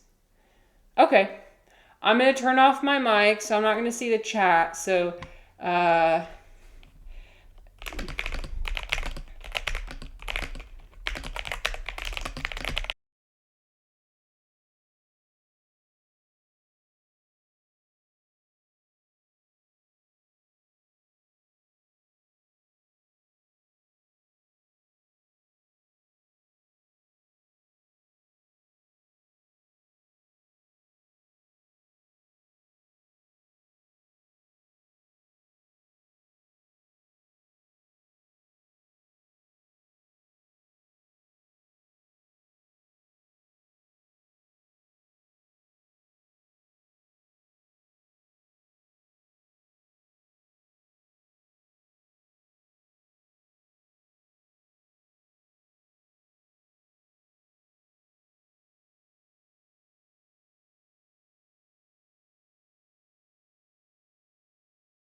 thanks for everybody who joined and entertained me for a bit. It is a fun experiment. And I know if you notice, like, breathing is a huge component. When you're holding in your breath, you're not able to balance. And so you got to remember to breathe. And if you notice, the more I started to lose my balance, the more it kept happening over and over. I tried to visualize myself like and forget that, okay, there's no camera here, we're not being filmed, you know, nobody's here, it's just me. And that helps a lot. Yeah, Toby made me fall over earlier. That's why I fell over. I blame her. It wasn't my bad balance, it was just Toby. She made me fall over. When you feel these tiny little claws on your knee, you're like, I mean, how could I not fall over, you know? But anyway, yeah, I know, I was literally sabotaged. Sometimes the universe just sends things in to distract you. Toby happened to be my distraction for the day. But I noticed that when I'm in a very meditative state, it does feel like a clear head. But a huge misconception people have about meditation is that you have to imagine yourself with a clear mind. And I thought my whole life, like, I was just doing meditation wrong. I thought that, like, you know, like, because I would always get distracted by this thought or this thought or this thought that comes in. Like, oh shit, I can't do it. I'm not doing it right. But the not thinking about anything is a mindset. Like, it's a place you arrive in. It's not the place that you force yourself to have. It's what you arrive in after doing certain things. And a really easy way to do that, I think, is like doing exercise. When I do my hot yoga, for example, people are shouting out commands at you and you just have to follow them. And you don't have time to think about like your problems or like what's going on in the world. There's no time. If they tell you to do, downward facing dog, you do it. And you just like move through the poses and you don't have time. There's all of your mental energy and all of your focus is focused on how to move your body into balance that's why I think balancing is a great exercise, because balancing it really requires you to just focus all your attention on your body and the stability in there. And when you do that, then you don't have any mental energy left over to ruminate. So like I have to be forced out of my mindset. I found that yoga works for me. Find something that works for you, you know? And it's okay. Like if you can't do it yourself, if you can't meditate, if you can't clear your mind manually, like, girl, it's okay. Like, neither can I. You think I can do that? Like, no, I have to force myself. Like I said, doing poses while thinking of how I'm being perceived. I literally am tumbling over and panicking. No, literally. But doing yoga as I normally do with a clear mind is so much more productive. Exactly. And if you let yourself get caught up in, oh, how would people see me? Oh, I gotta make sure I look perfect. I gotta make sure I don't fall over. And then if you do fall over and you feel embarrassed by it, and that can affect the rest of the time that you do yoga, you know? So you gotta just not think about it. And it's not as simple as not thinking about it. It's more like think about something more productive. Think about something else. You also said, I think we streamers think people view us in a judgmental way, which is why we panic doing simple things like typing, talking, etc. But I found that nobody cares or views us this way, only ourselves. Yeah. Yeah, I would say so. Yeah. Oops, I didn't turn off my music. Let me go back. There we go. Let's see, what's another way you can force yourself out of a mindset? So exercise is one way. I love being next to a body of water, like a body of running water. So I'll take a bath, and the way my bath is structured is the shower doors are like so it's like a bath and a shower. Shower doors enclose me, so it's like echoing off of the doors, and it's so loud. I sit in the bath while it's filling up. I'm not one of those people who gets in after it finishes filling. Like, I'm gonna sit there while it's filling up so I can perfectly control the temperature, you know? And it'll be so loud, and the vibrations are just, you know, my skin is vibrating. I feel the water filling, and it's just like, it's so beautiful, because I don't even think about anything else. I just focus on the water and what it feels like and what it sounds like, and, you know, that's it. That's all you need. Or if you sit next to like a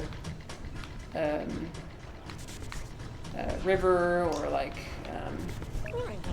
you know, you can go outside. You like don't have to go outside. You can just take a bath, take a shower. I misplaced one of the batteries. Oh crap. Okay, I gotta go find one of the batteries. Okay, where's the battery then? That's ammo, so that's not a battery.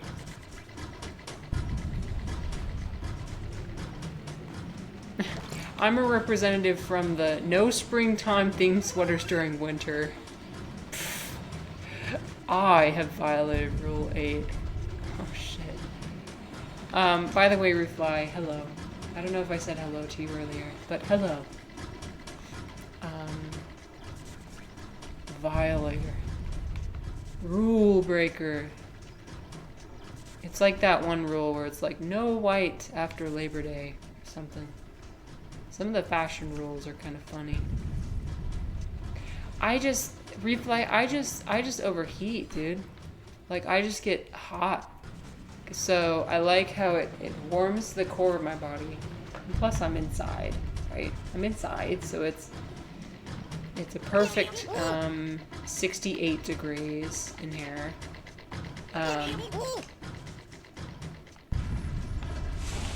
So I don't need to be wearing my sweater right now, but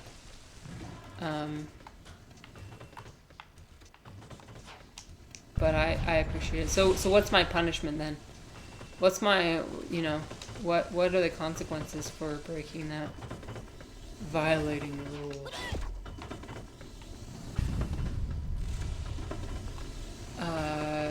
Eclecte says, I embrace just being human. I make so many mistakes on stream, it's like second nature to me. I've learned to stop caring how I'm perceived, and it's made streaming so much easier. Yeah, absolutely.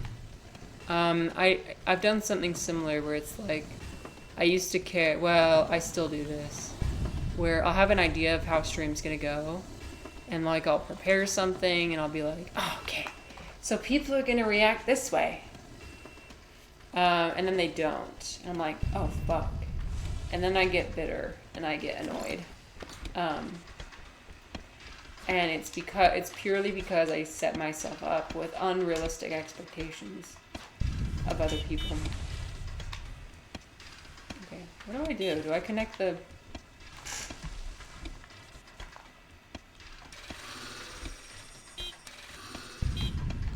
What if I... Okay, I feel like I need to drag the cars. There's so many moving parts. Okay, so we're gonna drag the car. Oh.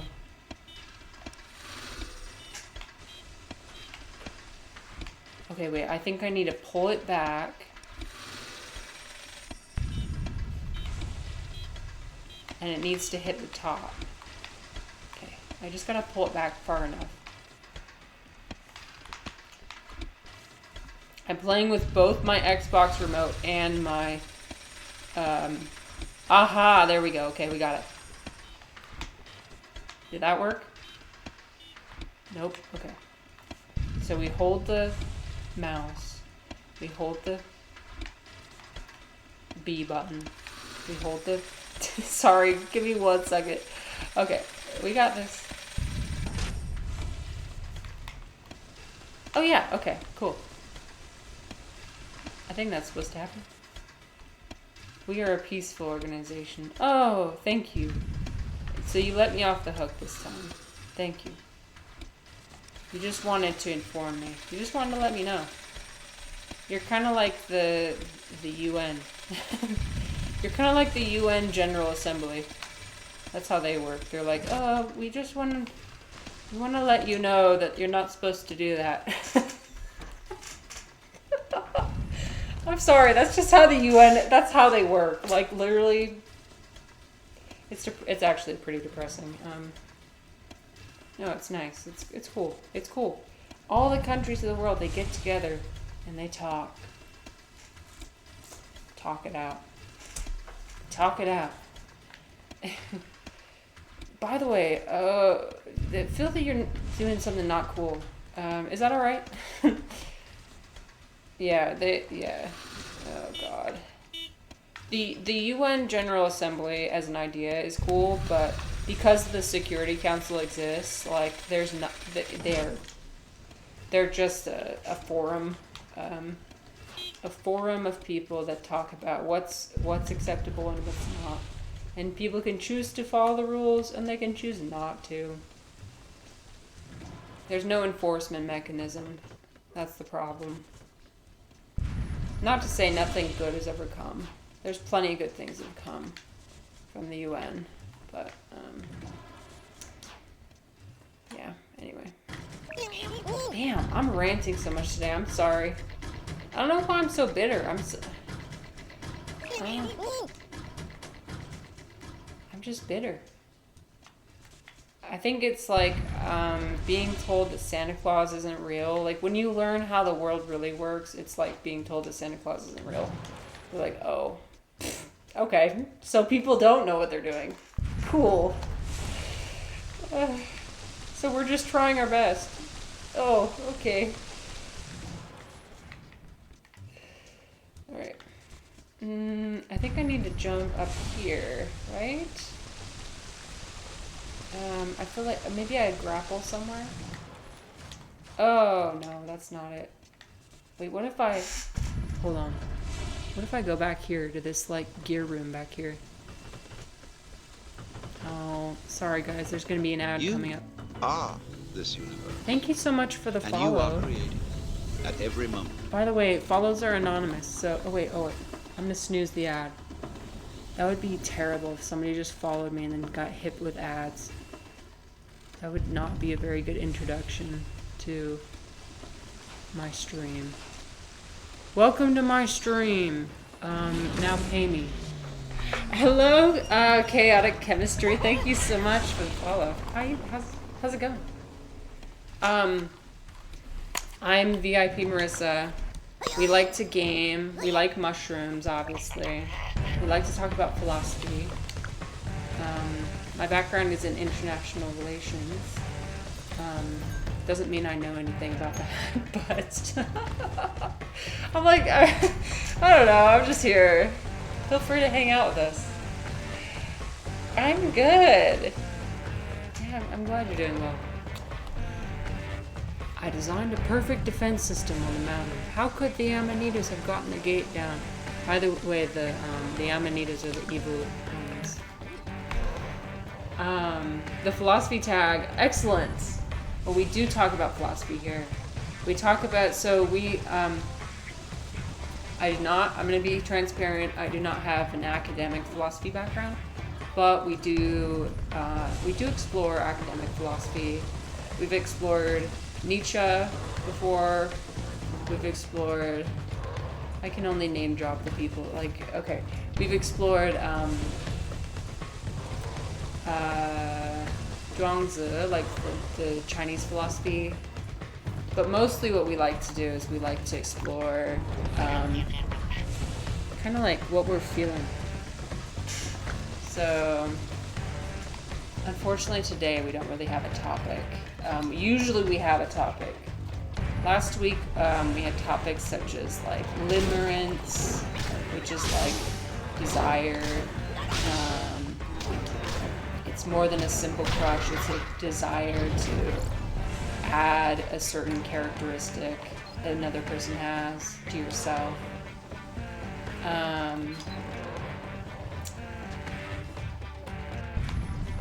We talked about all sorts of. If people have any sort of philosophical question they've been pondering, I'd love to hear it. And if you have any question for me, like I'm an open book really. I'll yap about almost anything. I'll tell my secrets. I'll tell my secrets to the entire world. We're just here. Okay, we're gonna go after these mushroom guys. Okay. I don't think I have like a weapon that I can shoot. No. But maybe I could use a different type of weapon. We're gonna use... I can't tell if it's good or not. Oh, there it is, the 1 star. Let's use this one. A lucky harm. Okay, let me read your thing. I'm personally more in contact with analytic philosophy, so topics like free will, personal identity, metaphysics, and ethics are mainly my thing. But I also like continental philosophy with thinkers such as Nietzsche and Sartre. Sartre? I think that's how you pronounce that. Cool.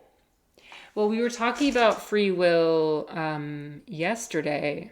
Chaotic Chemistry. Have you seen the documentary AlphaGo? We were talking about that yesterday, and that has an interesting that's like an interesting exploration into free will. It's about an AI, and listen, I'm not a huge fan of AI, but this is an AI that's developed to play the game of Go, which is a game that's very much dependent on human intuition. And so the concept, the question was, are machines able to replicate human intuition? And human intuition to me is the argument that would argue against, that would say that we... Wait, I'm getting lost in the sauce. Fuck. So there's free will and determinism, right? So if determinism would mean that we're just an algorithm. And so AI is a cool way to explore that, right? To see, oh, can we automate human consciousness so there's no other characteristic, right, that makes us human? If so, then AI will be able to perfectly replicate our consciousness. But in the case of intuition, I feel like that can disprove the determinist argument, because it's almost like an aspect of, divine intervention. Or if you are not inclined to think in that way, I would say like pure randomness. Pure human randomness. But I guess a determinist would say randomness is included in the way our brain is formed. I don't mean randomness. I mean like something else about our way our mind is developed that causes intuition to occur, where it's like, I don't know I don't know why I feel this way, but I do. Oh, I love how he's patiently waiting for me to finish my monologue. That's so nice of this Amanita. Wow, I feel so respected. I'm gonna kick his ass now.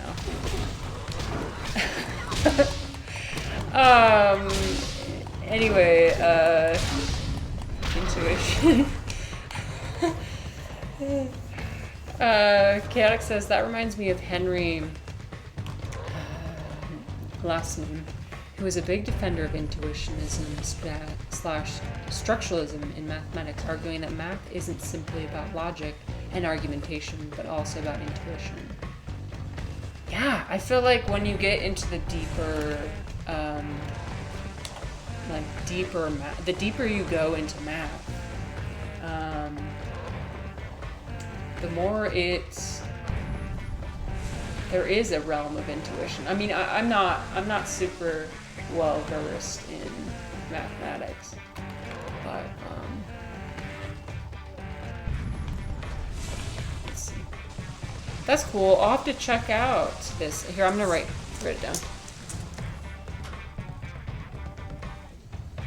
But like, so what makes me say that is in the documentary, the Go player, who's like one of the best in the world, he does a play where it's like, what he basically says is, I don't know, because people ask him, why did you do that play? Why did you make that Go play? Because it was so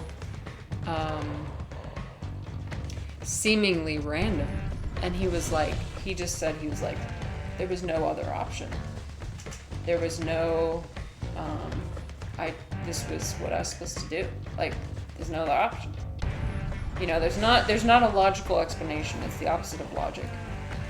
It's just like a feeling that you get. And I think that's so powerful and magical. And it ended up being like the play that, like, spoiler, but it ended up being the play that like helped him win against the AI, which was very magical.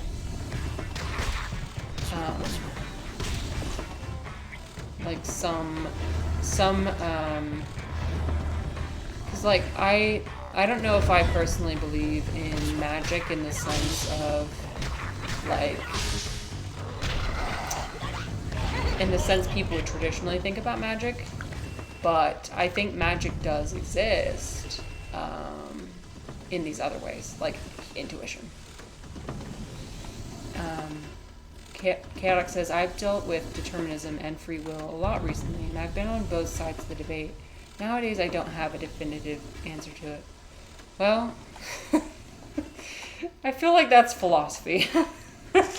Oh my god. I go to a lot of the philosopher streamers, and it seems like they just argue the same concepts over and over. I mean, that's what philosophers do. They just argue about the same thing over and over. So, like, yeah, I think that's the way a true philosopher would look at it. Because we're trying to answer fundamentally unanswerable questions. Oh, that's my opinion. Maybe they are answerable, but... And Ivan Neo. Chaotic Chemistry probably knows Ivan Neo. We love Ivan. Free will compatibilist. I don't know what that means, but yes. Cool. Wait, does that mean that you, Ivan, you believe in free will?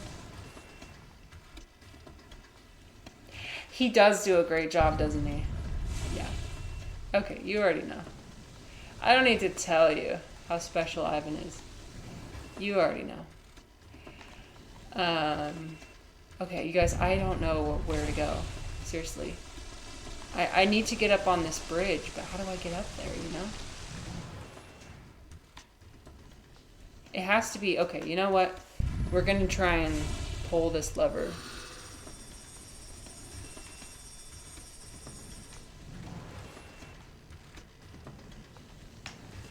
What if I... I'm so sorry, by the way. There's an ad. The audacity. Oops. Oops, not that. Okay, look. So these are things I'm supposed to grab onto. It's not grabbing on. Hello? Hello? Okay, maybe, you know, we're gonna go back. We're gonna go back. He said that he needed the battery, and I think I got the battery for him. So we're gonna go back. Ivan said as... Okay, okay. You said free will is compatible with determinism.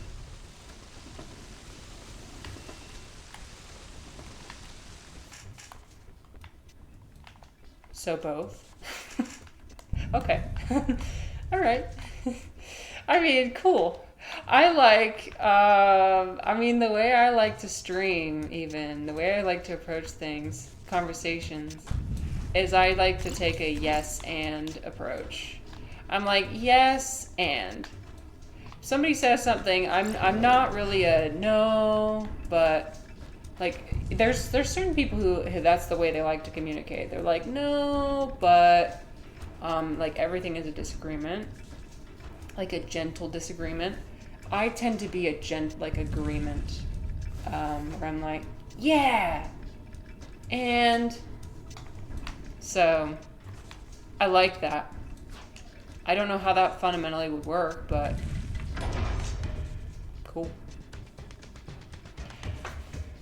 Oh, thank you, Chaotic. So you're giving a longer explanation. Love that. Compatibilism says that even if determinism is true, we still have free will, because what we mean by free will is the capacity to act in accordance with our desires, values, and reasons without external coercion.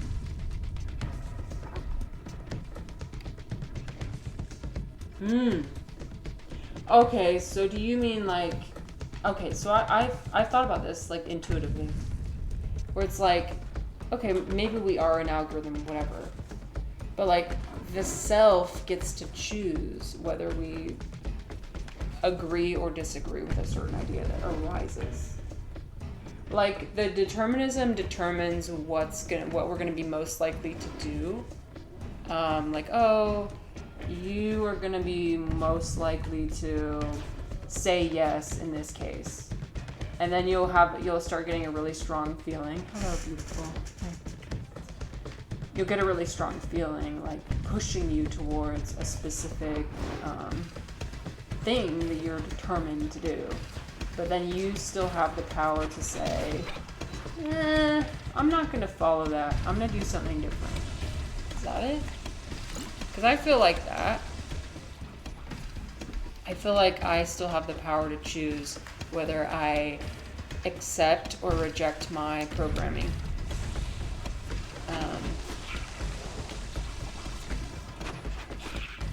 And that's what I think separates us from AI, is AI cannot accept or reject it. It can only run the program. There's no outside perspective looking in on what's being calculated, what's being, there's no choosing, there's no chooser. But I think there's a chooser, there's somebody who chooses. Don't ask me what that is. Who is the chooser? Who's the self? I don't know. I don't know. I think it's kind of ironic that as beings we still don't know what the self truly is. No, dang it. I was wrong. Well, that's my opinion. Dang it. Well, I still stand by my opinion. Chaotic said, I actually watched an interview of Dan Dennett. Where he actually says this on a YouTube channel called Closer to Truth. And Ivan does not like that channel. Well, it makes you angry enough to write. You like it, but it makes you angry. So, do we watch things that make us angry? Actually, I know the answer to that. It's to fuel creative pursuits. I think I need more anger in my life. Actually, I need more things to make me angry. Anger is a great motivator. Someone say computers? Yeah. Come on in, Refly. We got our resident computer expert. That's my secret. I'm always angry. Wow. I mean, wow. That's amazing here.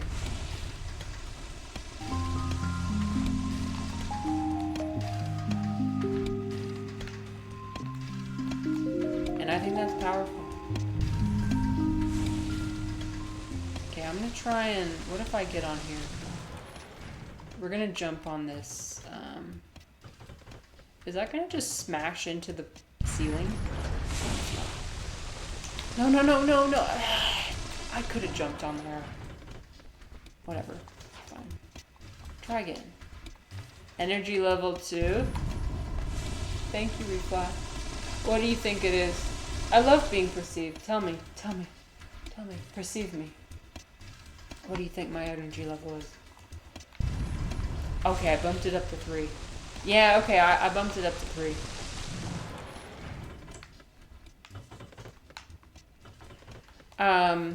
So Ivan said it's about... Okay, so now let me read what you said.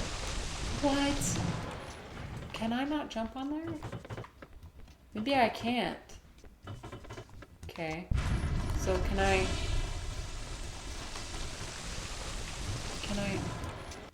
Oh, no. Wait. We got this. It's happening. Nope, I can't. It's not about doing something different. Consider what happens when we make good decisions. If there's something we are good at deciding, adding indeterminacy only makes us worse at deciding. Deciding is evaluation computing. Oh, okay. Okay. But intuition is not. Right? Intuition isn't, there's no deciding happening. It's like, right? I mean, that's what I feel like. Because if it was deciding, then there'd be a logical explanation for why it arises.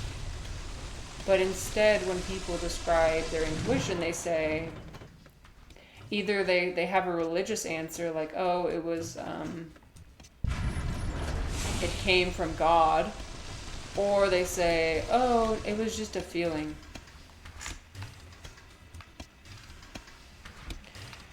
Intuition is subconscious evaluation.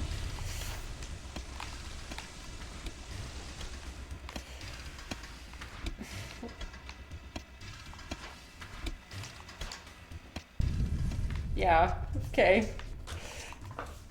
Ivan. No, Ivan. Okay. I mean, you're right, probably. But, like, can you not be right, please? Can you not be right? Please.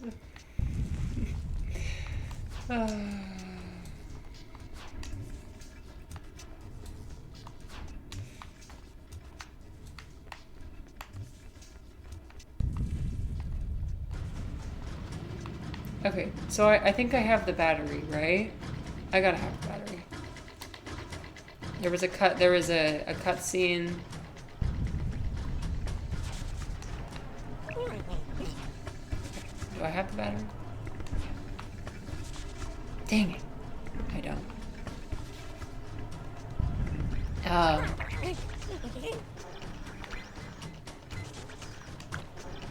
I'm supposed to get the valves open. Okay. I don't know how to do that.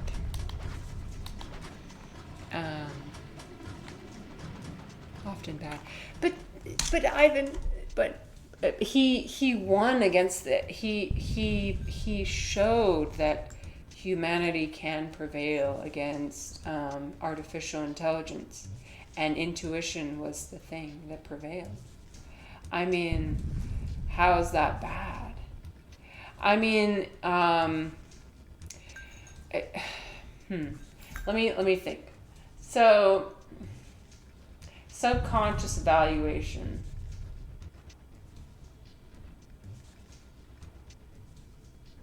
But that's the thing. I think the AI was designed to try and do this kind of these levels of calculations.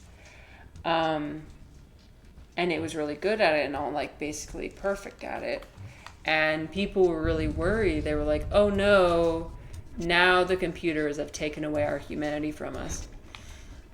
That was the huge fear. But he still prevailed because I think that there is an element of intuition that the computer wasn't, that was beyond just the subconscious. That's my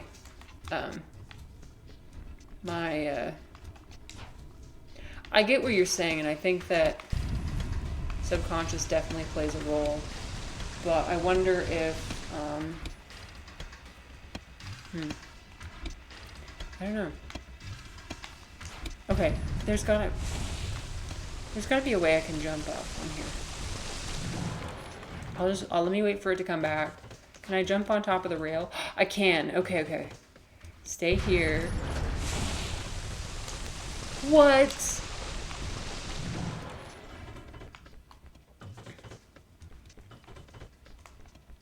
Okay, good night, Refly. Thank you for being here. It's nice to have you here. Rest well.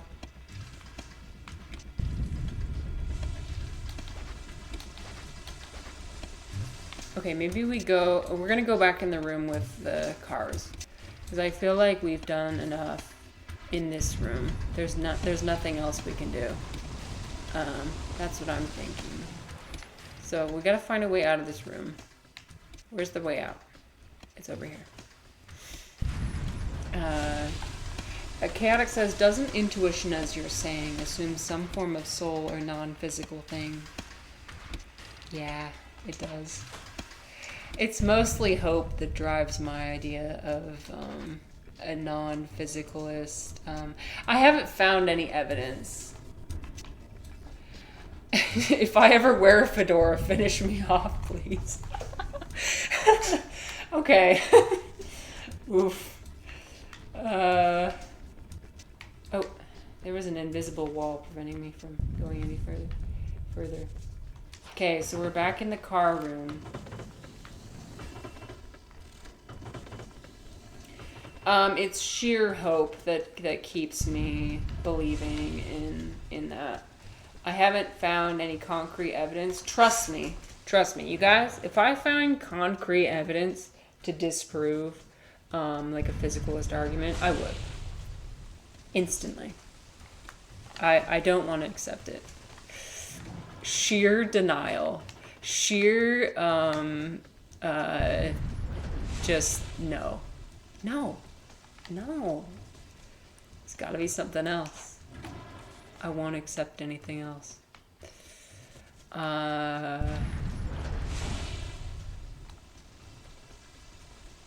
Because it's just, reality's too bleak otherwise.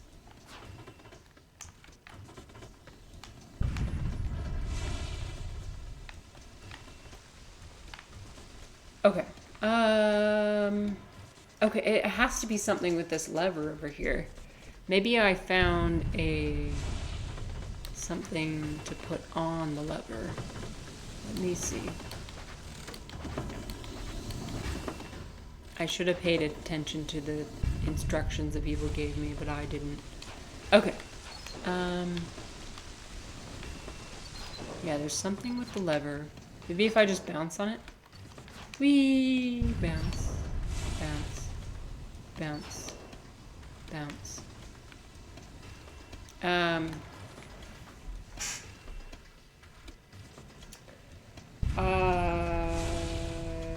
let me think more.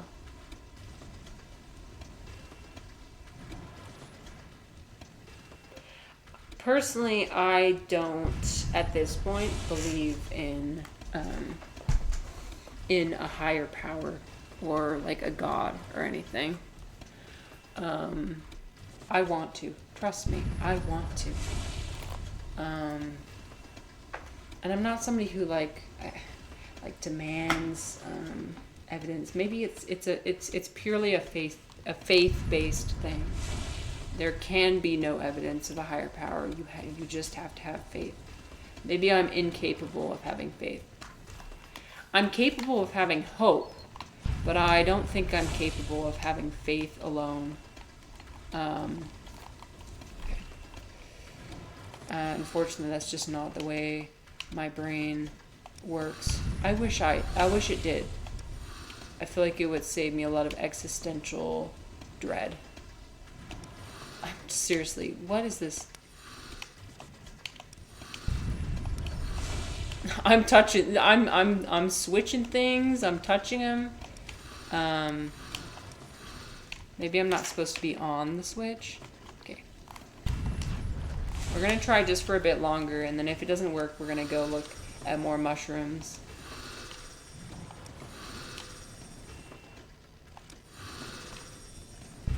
Wait, something happened. Wait, something happened.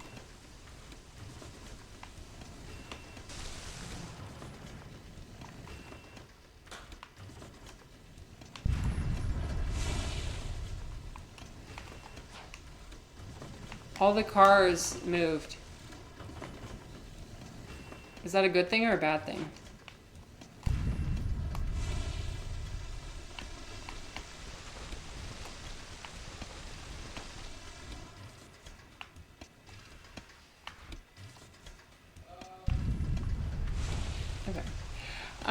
Chaotic said, I totally understand that, as I have struggled with faith and religion a lot as well. I want God to exist, but I struggle with faith. Yeah. So, Chaotic, a little bit of context. I grew up Mormon. My family's Mormon. It can be really drastic to go from believer in all sorts of things and then simply stop believing in all of this together. Yeah. You spend a lot of time with one foot in and one foot out, right? And especially if you're still close with your family, right, then it's even more so. Like,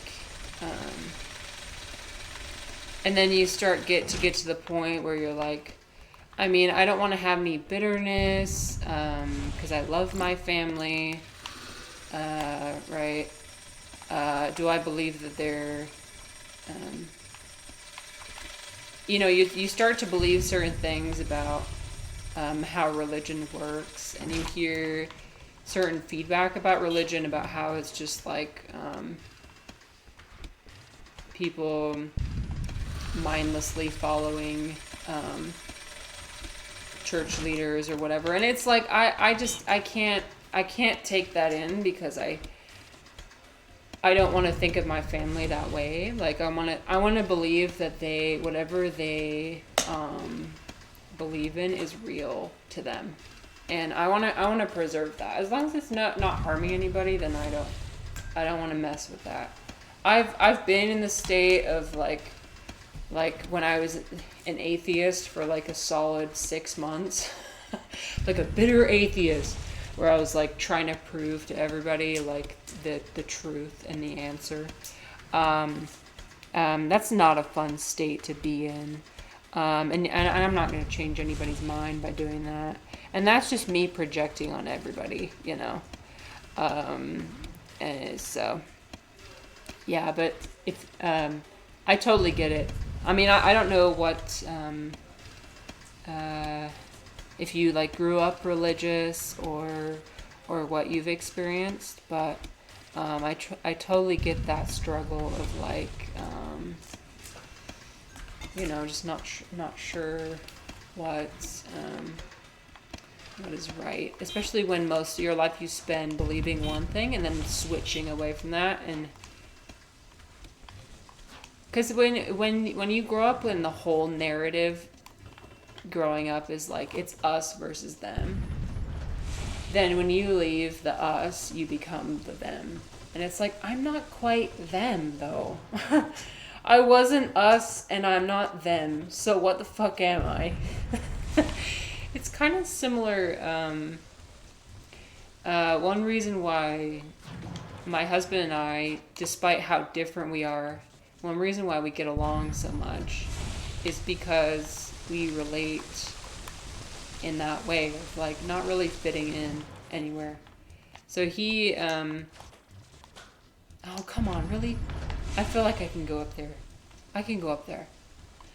He is Chinese American, and so he's not, and many people struggle with this, like he's not fully accepted by Chinese side of him, he's not fully accepted by the American side of him. He's a mix of both. And I know it's a completely different experience, but there are some characteristics that are similar. It's like you're not really either one. You're both. A weird mix of both. And it can feel really lonely and isolating. Because everybody seems to have their tribe. I mean, the atheists have their tribe. The religious people have their tribe. So what's left? Like, is it just that I can't make up my mind? Or, you know what I mean? Okay, let's see. Can I please?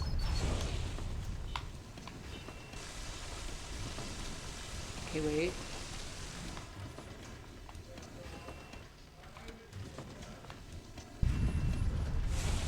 You guys, I don't know.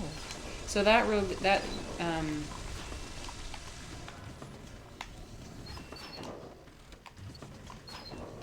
I might have to look up the answer if I'm be honest with you.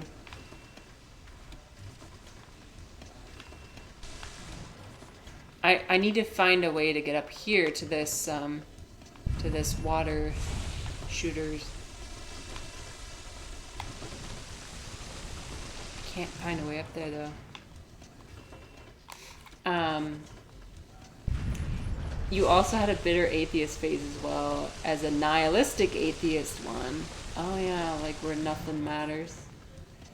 Something that really helped me with when my nihilistic side, because I kind of experienced something similar where it was like, nothing matters. Where like, if you watch the movie Everything Everywhere All at Once, it explores I love it because it's a representation of the two different types of nihilism. In the beginning, it's nothing matters, so like it doesn't matter what we do. Nothing I do is ever going to matter, so like why try? And then the perspective at the end of the movie is nothing matters, so we can do whatever we want. We don't have to hold ourselves back. So that's a positive side of nihilism that I think could be embraced or should be embraced. Such a good movie. I know, tweet. Amazing movie. So chaotic, grew up Catholic, became Protestant in my teens, and left religion when you turned 18. Wow. What a journey. I don't know, what does it mean to be Protestant? I guess I could just look it up. I'll just look it up. What the Mormons don't really have any idea of what other Christian churches are like. I mean, the Mormons are just kind of like, every other church is wrong. I think every church is like that, but you know. I remember a follower of any of the Western Christian churches that are different from the, so wait, are Mormons Protestant? It just means like any church that isn't the Catholic Church. Interesting.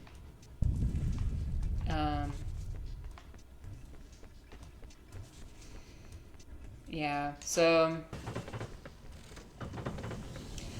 I feel like I'm in a relatively good place right now. A lot better than I've been in the past.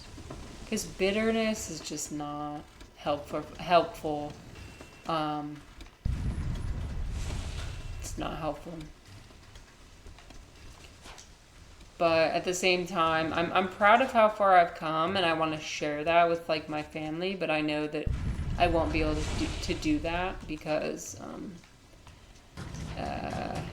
they only perceive one right answer, one right way to live my life. And so if I don't live my life that way, then I'm wrong.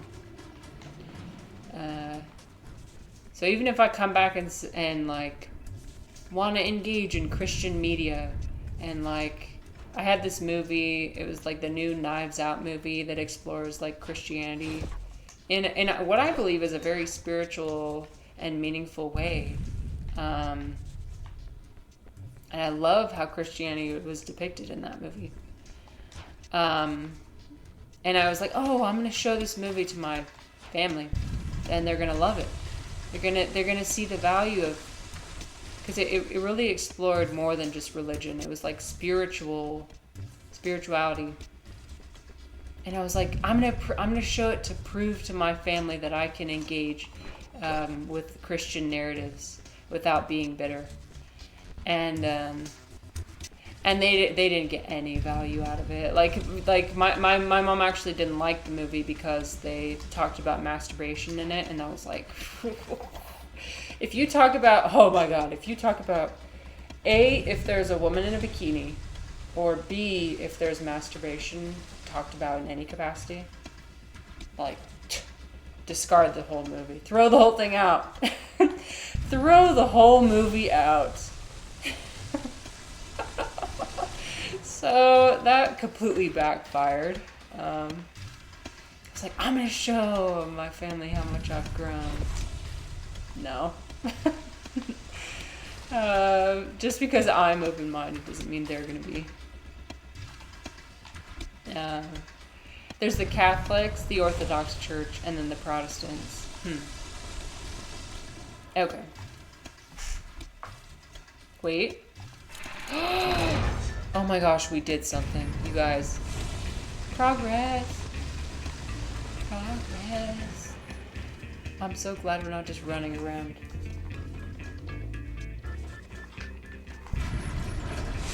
Alright, well, I'm gonna just let that be my progress.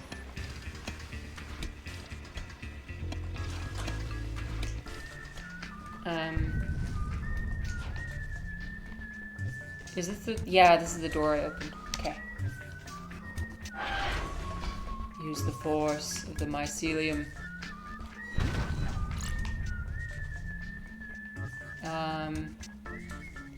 So I think a lot of patience needs to be had.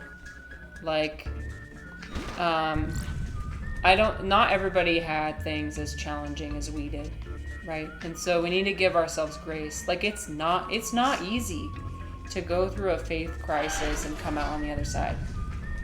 And the type of topics we're grappling with, like philosophy and etc., like a lot of people don't get the opportunity to grapple with that.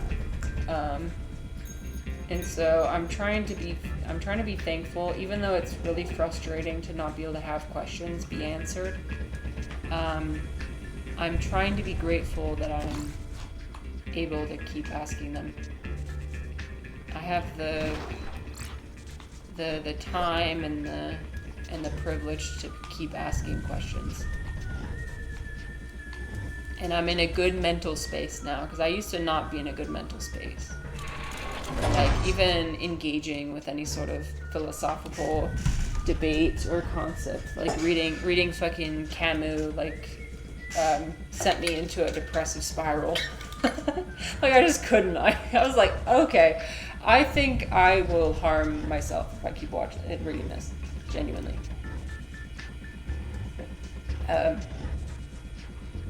Like, that's just how depressing it was. People don't understand how hard it is to go from being told that there's more to realizing that there isn't, and having that taken away. Like, you can't just read the hardcore philosophy. Like, it's fucking brutal. When yeah, it's just like, you have to be in the right headspace. It's not something you just read casually on a, like, for some people they could just read a philosophy book casually on a Tuesday night, but you gotta be in the right headspace to be able to engage with those type of ideas. Okay, what I do? Can I? Maybe I turn it again? Nope, okay. So I flip the switch. But the problem is I'm stuck now. Oh, I get it. I got it. So now we're out of there. That's cool. We flip the valve.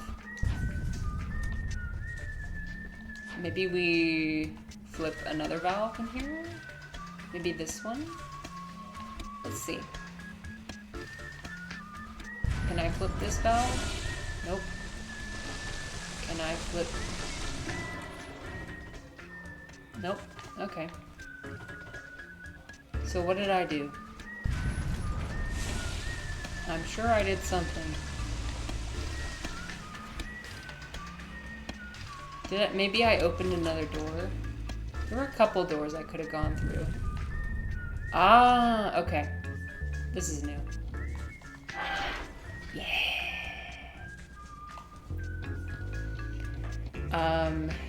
Yes, I agree. Philosophy is a privilege most people can't afford to use. Most people can't afford to use their time to think of topics like, what's the point of life? And does God exist? Oh, it's definitely a high, like a, once you've had all your other needs met, which many humans in our world unfortunately do not. Most don't get the chance to get out of their bubble since they're not. Yeah, if they don't have the privilege of education, or if they just don't have the time.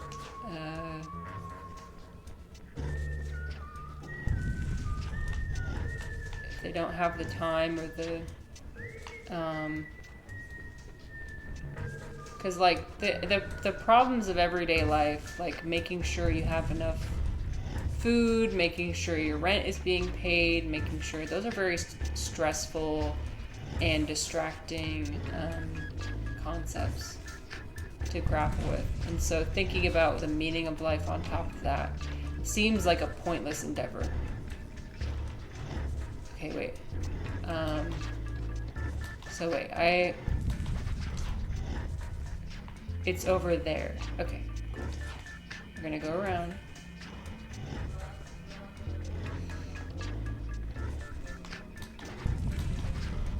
But it's valid. It's valid to be frustrated.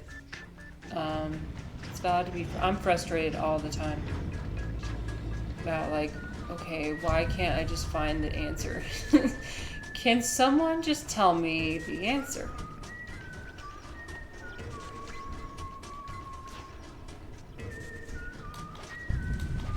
Okay, do I have a good enough understanding of directions? I think it's got to be up here, right?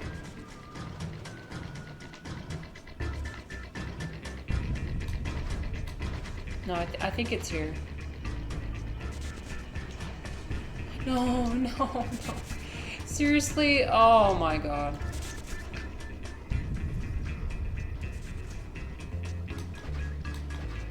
I guess, so going back to how you mentioned the free will versus determinism debate, I guess something I like to ask myself periodically if I get too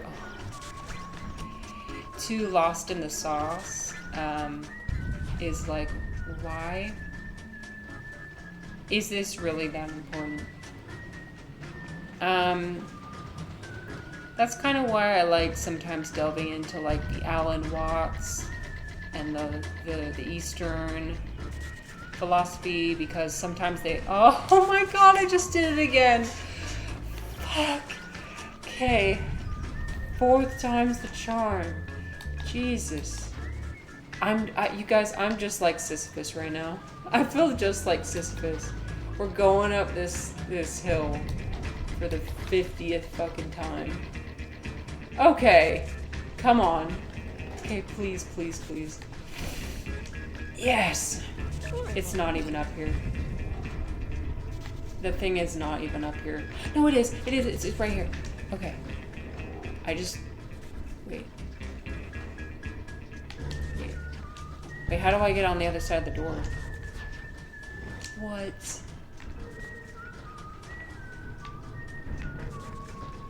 Oh. That's...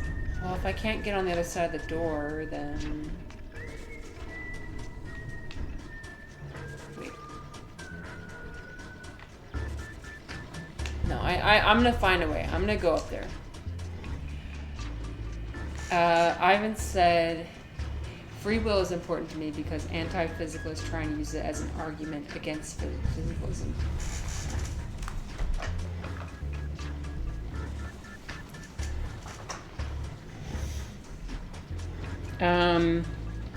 Yeah. And Ivan, you strike me as a person, and I could be wrong, because I don't know you that well, but yeah, you definitely strike me as a person who gets a lot of meaning from, I don't want to use the word like being right, or like, I don't want to say being right. I want to say, what am I trying to say? Like objective truth. Like the closest thing we have to objective truth, I think. Like making sure that people are not saying the wrong thing, or like understanding things correctly. That's how your streams rub off on me.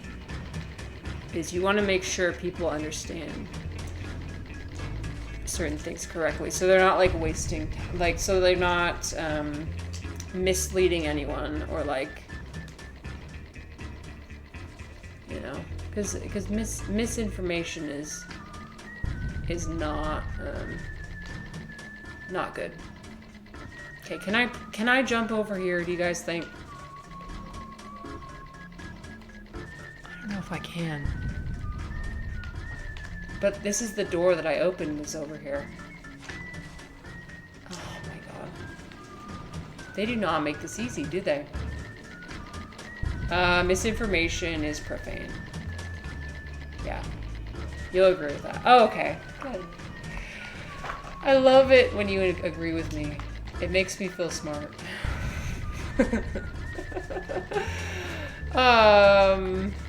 Yeah. I'm just being honest. Like, I don't know. I'm just being honest.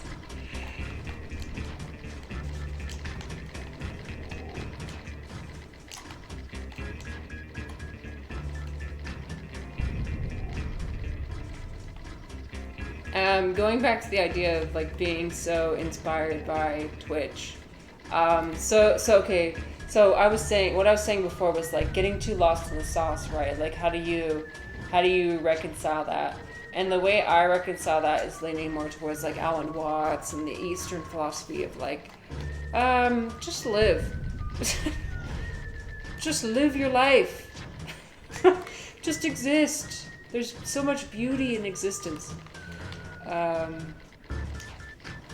And that's what keeps me going. But if I try and notice more and pay attention more to like how much value and how much love people are trying to put out into the world, that helps distract me from those like unanswerable questions.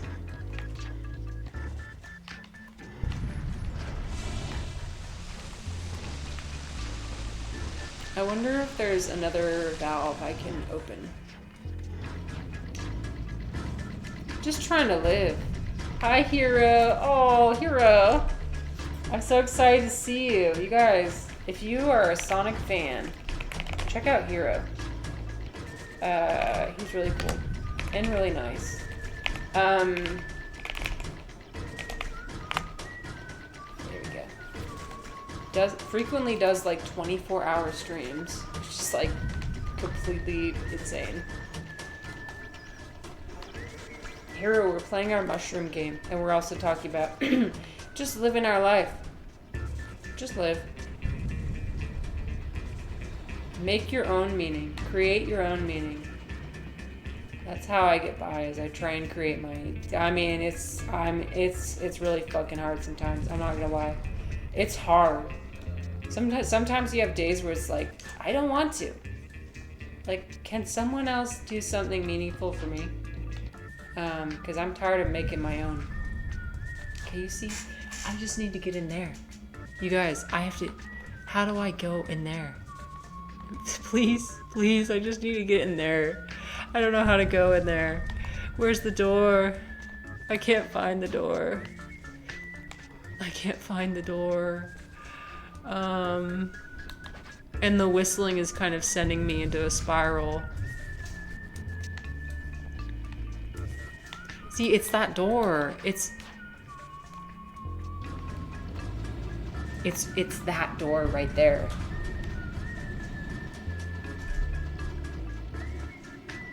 But look, so wait, so is it closed off from both sides? So it needs to be, I need to think about this actually. It's closed off from the other side, but look, it's closed off on this other side. So I couldn't even get, I need to go up and then down into it somehow. And that's what I'm trying to figure out how to do. But like, I can't, you guys, I can't do it. I need to, okay, is there something I can grapple onto? Wait, can I grab onto that? No. If there's something with like a bunch of dots on it, I can grab onto it. I can't, I've already proven I can't jump over onto those boxes, which really pisses me off. I think I have to find an elevator somewhere.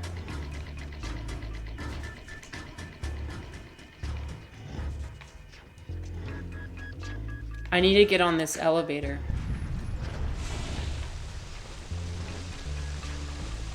Wait.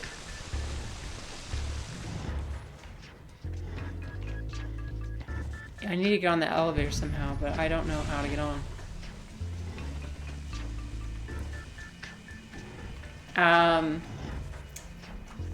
Make your own stamp and raise your flag. Wait, what quotes are that from, Ivan? Wait, aim for the corner, maybe? Oh, yeah, I tried doing that tweet. I don't think that's the way to go. I think that I have to get on one of these elevators. Heroes, I've been alright. I've been okay. Oh my god. Sorry, I'm trying to play this with my Xbox remote. We, can't complain. I had a very fun Sunday where we, so my church is moving into a new space and we're kind of building this space from the ground up, and that's pretty exciting. It's exciting to be a part of something. I'm trying to involve myself in more in-person communities.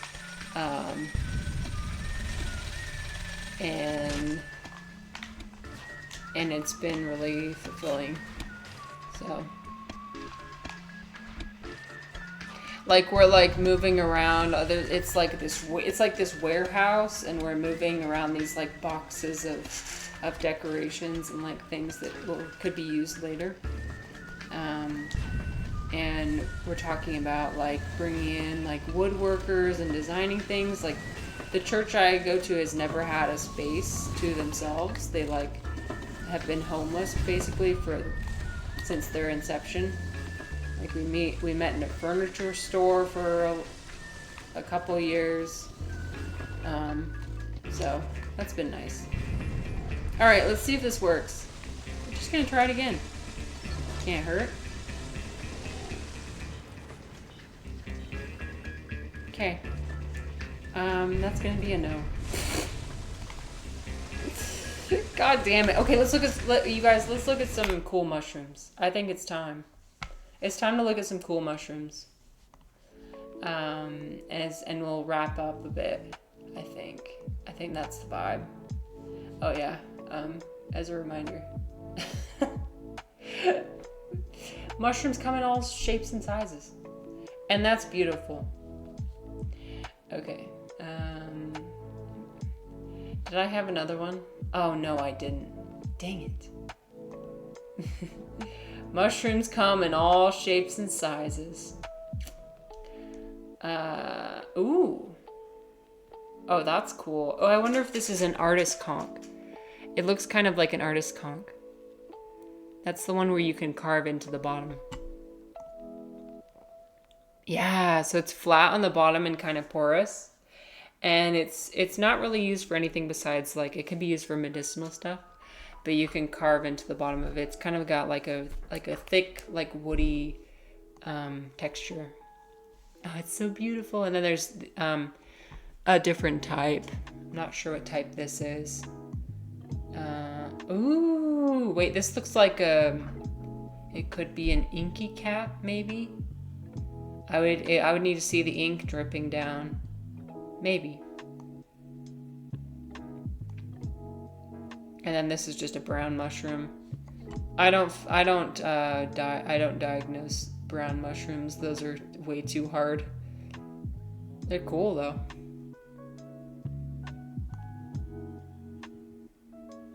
I like the fluffy texture. They kind of remind me of like chestnut mushrooms. I don't think that's what these are, but chestnut mushrooms are so cool.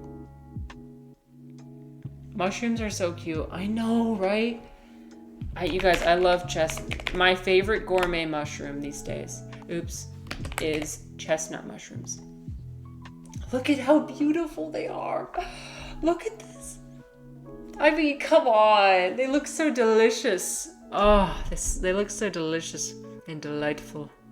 They can get a little bit slimy though, so you wanna, and that's normal. But they look so perfect, and when I tell you, when you hold a bunch of mushrooms in your hand and you feel like the rubbery, they're so delicate but also kind of like rubbery and like resilient.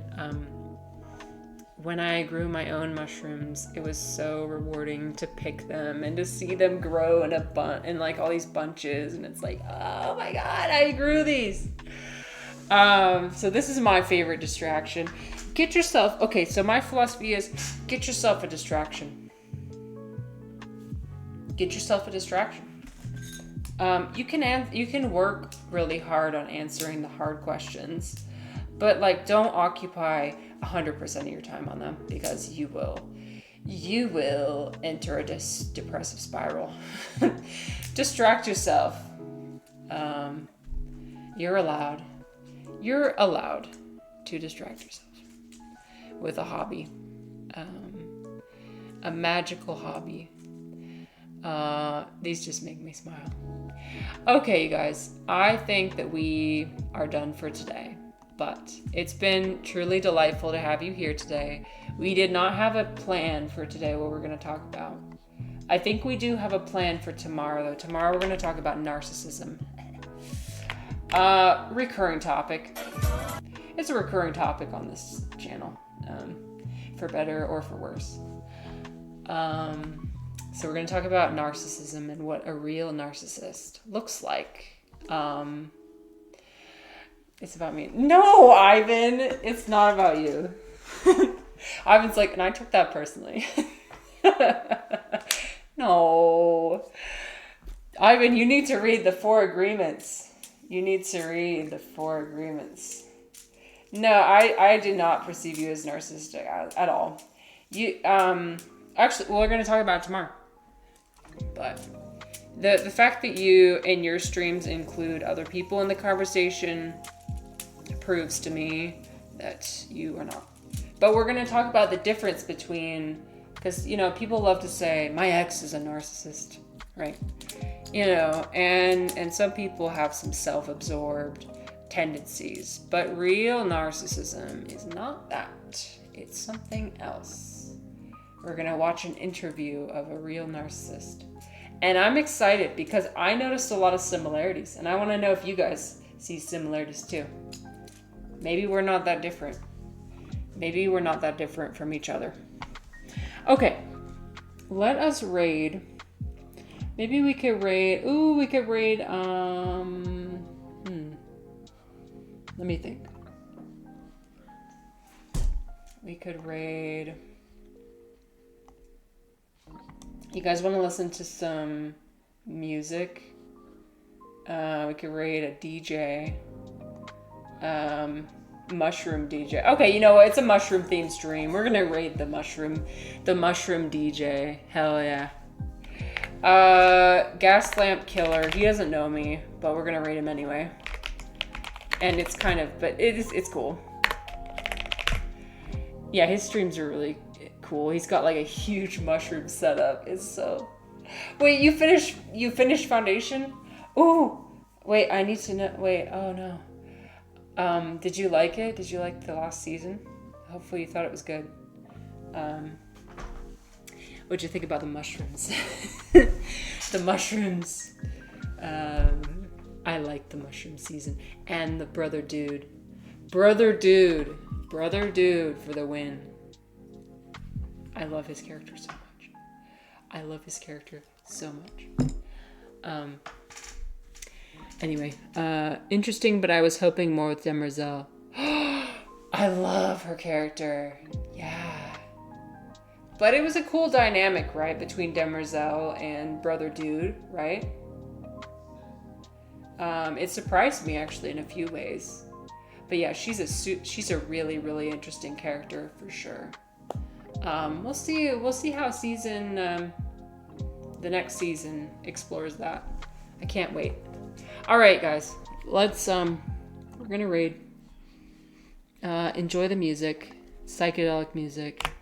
Just check out this guy's setup. It's really cool.